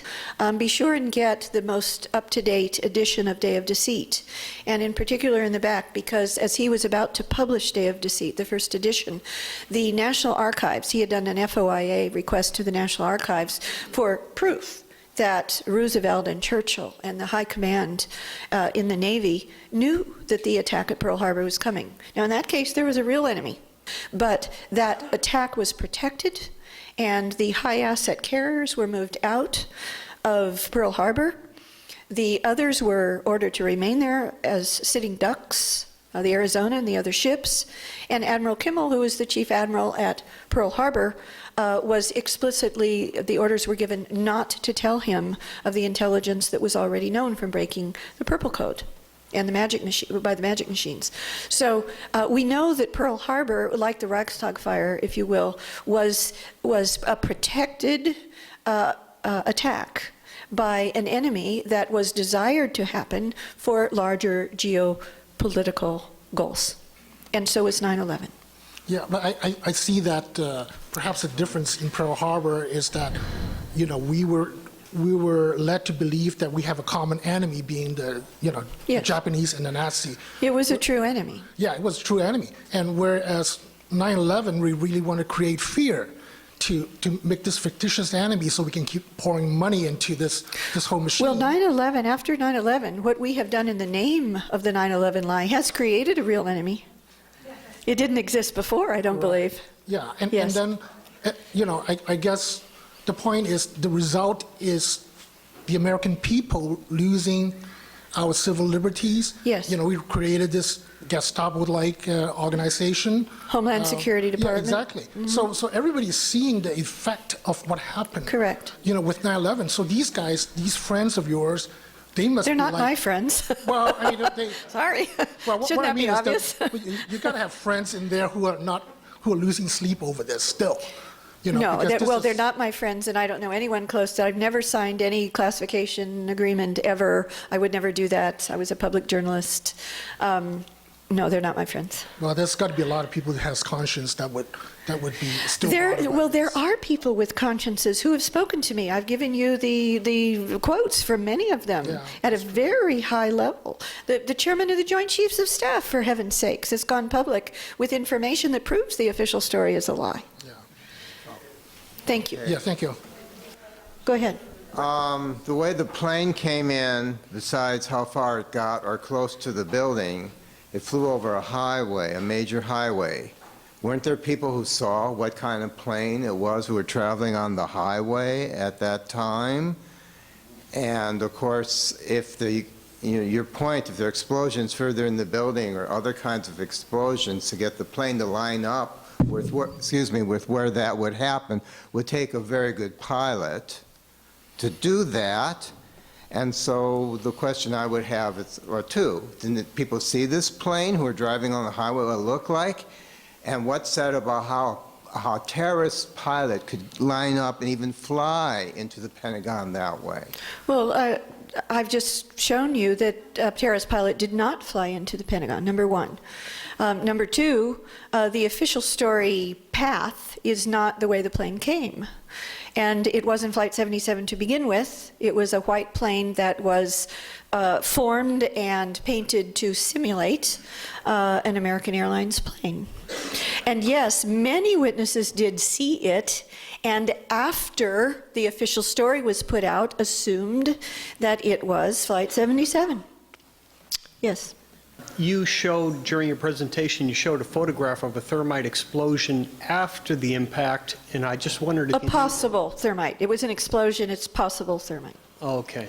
I wondered if you knew what the source was and whether or not there's more CATV photographs of the actual incident available. Right. There are only 2 videotapes that the government claims exist at all, and that's under oath by the FBI analyst who looked at all 85 that the FBI says they have. There are only 2, and they were almost identical videotapes from the 2 outside cameras, from the security cameras, and all they show is an explosion. They do not show a plane. That is the only video. The only photograph of the explosion we have is that one photograph that I showed you that appears to be an explosion. It may or may not be the same explosion. It probably is, but we don't know for sure. You've shown who the people are that you believe are actually pulling the trigger on all of this. The question is, who is behind these people and what's their ultimate goal? Does this work its way all the way into a one world government business and all that? Mm-hmm. I think at the beginning I made clear who I think is behind it. It is the signatories of the Project for a New American Century, and in turn behind them are people like the Rockefellers, the Council on Foreign Relations. The World Trade Center towers were built and owned by the Rockefellers, and I believe that they were built to be brought down. And Rockefeller, David Rockefeller himself, was asked. You can see it. I believe that you can actually see it on a video. But if not, certainly the quote. It's a public quote. He was asked. He said words to the effect. I've been accused of wanting a one-world government and being willing to do anything to get it. And then after some more verbiage, he said, "Well, if that's what I'm accused of, I'm proud to say that it's true." Words to that effect. This was necessary, I believe, in order to justify, after the fall of the Soviet Union, after the fall of the wall, and when they were allegedly a unipolar power before the rise of China and other, as they call them, peer competitors or potential adversaries in the military, I believe that that was the time that the people behind the Project for a New American Century, and they even say so, that they believed that they should strike while the iron was hot, as it were, and have some kind of a pretext, a new Pearl Harbor, to justify an American century. It was called Project for a New American Century, to have a global domination. Yeah, I've thought ever since about a week after 9/11 happened that it was an inside job, and I certainly agree with you on that. And I think it was done in order to get us ready for protracted war in the Middle East, which we've had now. We've been in Afghanistan for 12 years now, and now they're thinking about it. We will get out soon. Everybody's going to go back to sleep and say everything was fine. But the thing is, sometimes it is necessary to go to war, and it's very hard to get the public of this country to do that, which is why. That's why Pearl Harbor was protected. I think why they let Pearl Harbor happen. Yes. So that we facilitated Pearl Harbor to happen. And they can manufacture this Tonkin Gulf incident to get us into Vietnam. Yes. Now after Vietnam, nobody wanted to even hear about war anymore. Right. But now after 9/11, people were hot. Let's go get those bastards. But that was the whole point. Okay, but the thing is, okay, so why is all this being done? And one thing that's not mentioned very often is that there's one little habit we have in this country called driving around in cars, which is using something like 30% of the world's oil production. We're only 4% of the world's population. How do we get away with that? By terrorizing everybody else into letting us have it. Mm-hmm. Yeah. That's what I think is going on. So I'd like you to comment on that.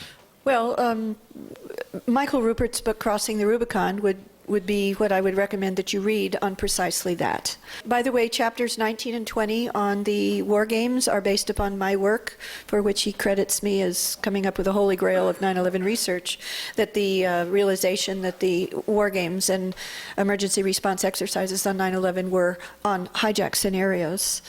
That's a very important book, but the vast majority of the book, of course, is his proposal that the powers that be in the United States and NATO countries, especially Britain, saw or believed that peak oil was coming, and if it hadn't already come.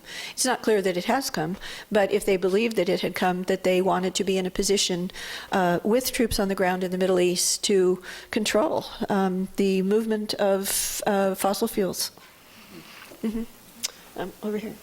These flights, you know, I didn't believe until last year that these flights were not real. Mm-hmm. And I become convinced in the last year that these flights have been fake. Last year, there was Professor Fetzer, who came Jim to Fetzer. town, and he was threatened when he was going to give his presentation, Yeah. and they had to put it in a little church in U District. Yes, I remember, just before the Vancouver hearings. For a small thing. And he has come out with this theory, and he has, because I was suspicious of it from the beginning, because how do these planes, when you see it in the film, even on the World Trade Center buildings, how do these planes cut through the World Trade Center, which is concrete like butter?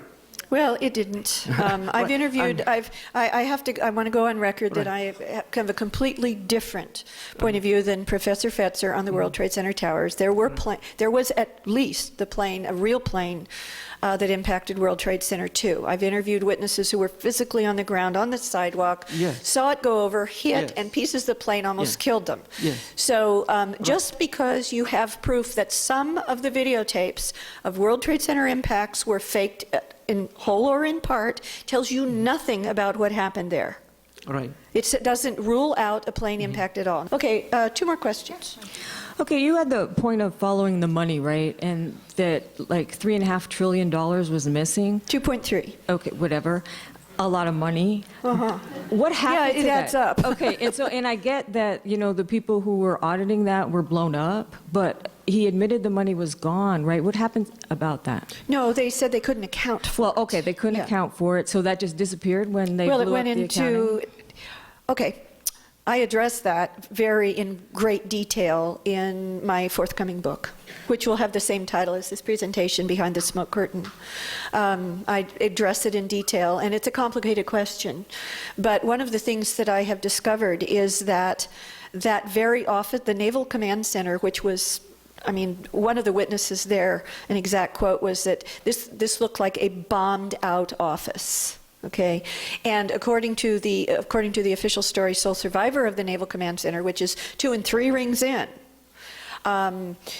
Kevin Schaefer, he stated that the explosion went off there at precisely 9:43. According to the official Pentagon Building Performance Report, the alleged Flight 77 hit at 9:37 and 46 seconds, almost 9:38, and had gone completely through the building, through the Naval Command Center in less than 1 second. So by 9:37 and 47 seconds. So you've got many, many minutes before Kevin Schaefer says a bomb. He doesn't say bomb, but he says there was an explosion there, and it was described as a bombed out office space. So why is that important? It's important because I've learned that the Naval Command Center was not only, almost certainly part of Able Danger, which was tracking the hijackers prior to 9/11, almost a year and a half, including 3 of the 4 cells that were allegedly involved. They had records of that there. Those records were destroyed of not only that, but I learned that there's something called the Black Eagle Fund that was allegedly $240 billion that was controlled by the Central Intelligence Agency and almost certainly by George Bush Sr. himself, that had been used to sabotage the Soviet Union secretly, economically sabotage the Soviet Union, which was one of the main reasons that it fell, and not because of Osama bin Laden, who was our own CIA asset in Afghanistan. And that those records of that were actually held in the Naval Command Center also. My question is, what is your opinion of the National Defense Authorization Act, and what is your prediction for the civil liberties in the United States? What is my opinion of the National Defense Authorization Act? Well, I think you're talking about the provision of the national, the provision of the provisions. I think there are two of the National Defense Authorization Act, NDAA, which has just been approved by Congress, that effectively the president is presuming to himself the authority to kidnap, basically, an American citizen anywhere in the world, including in the United States, hold them without trial, without an attorney, indefinitely, torture them, and even kill them. All constitutionally. This is, of course, absurd. And it needs to go to the Supreme Court, but only after the Supreme Court hopefully has a better mix of progressive versus conservative justices. Thank you.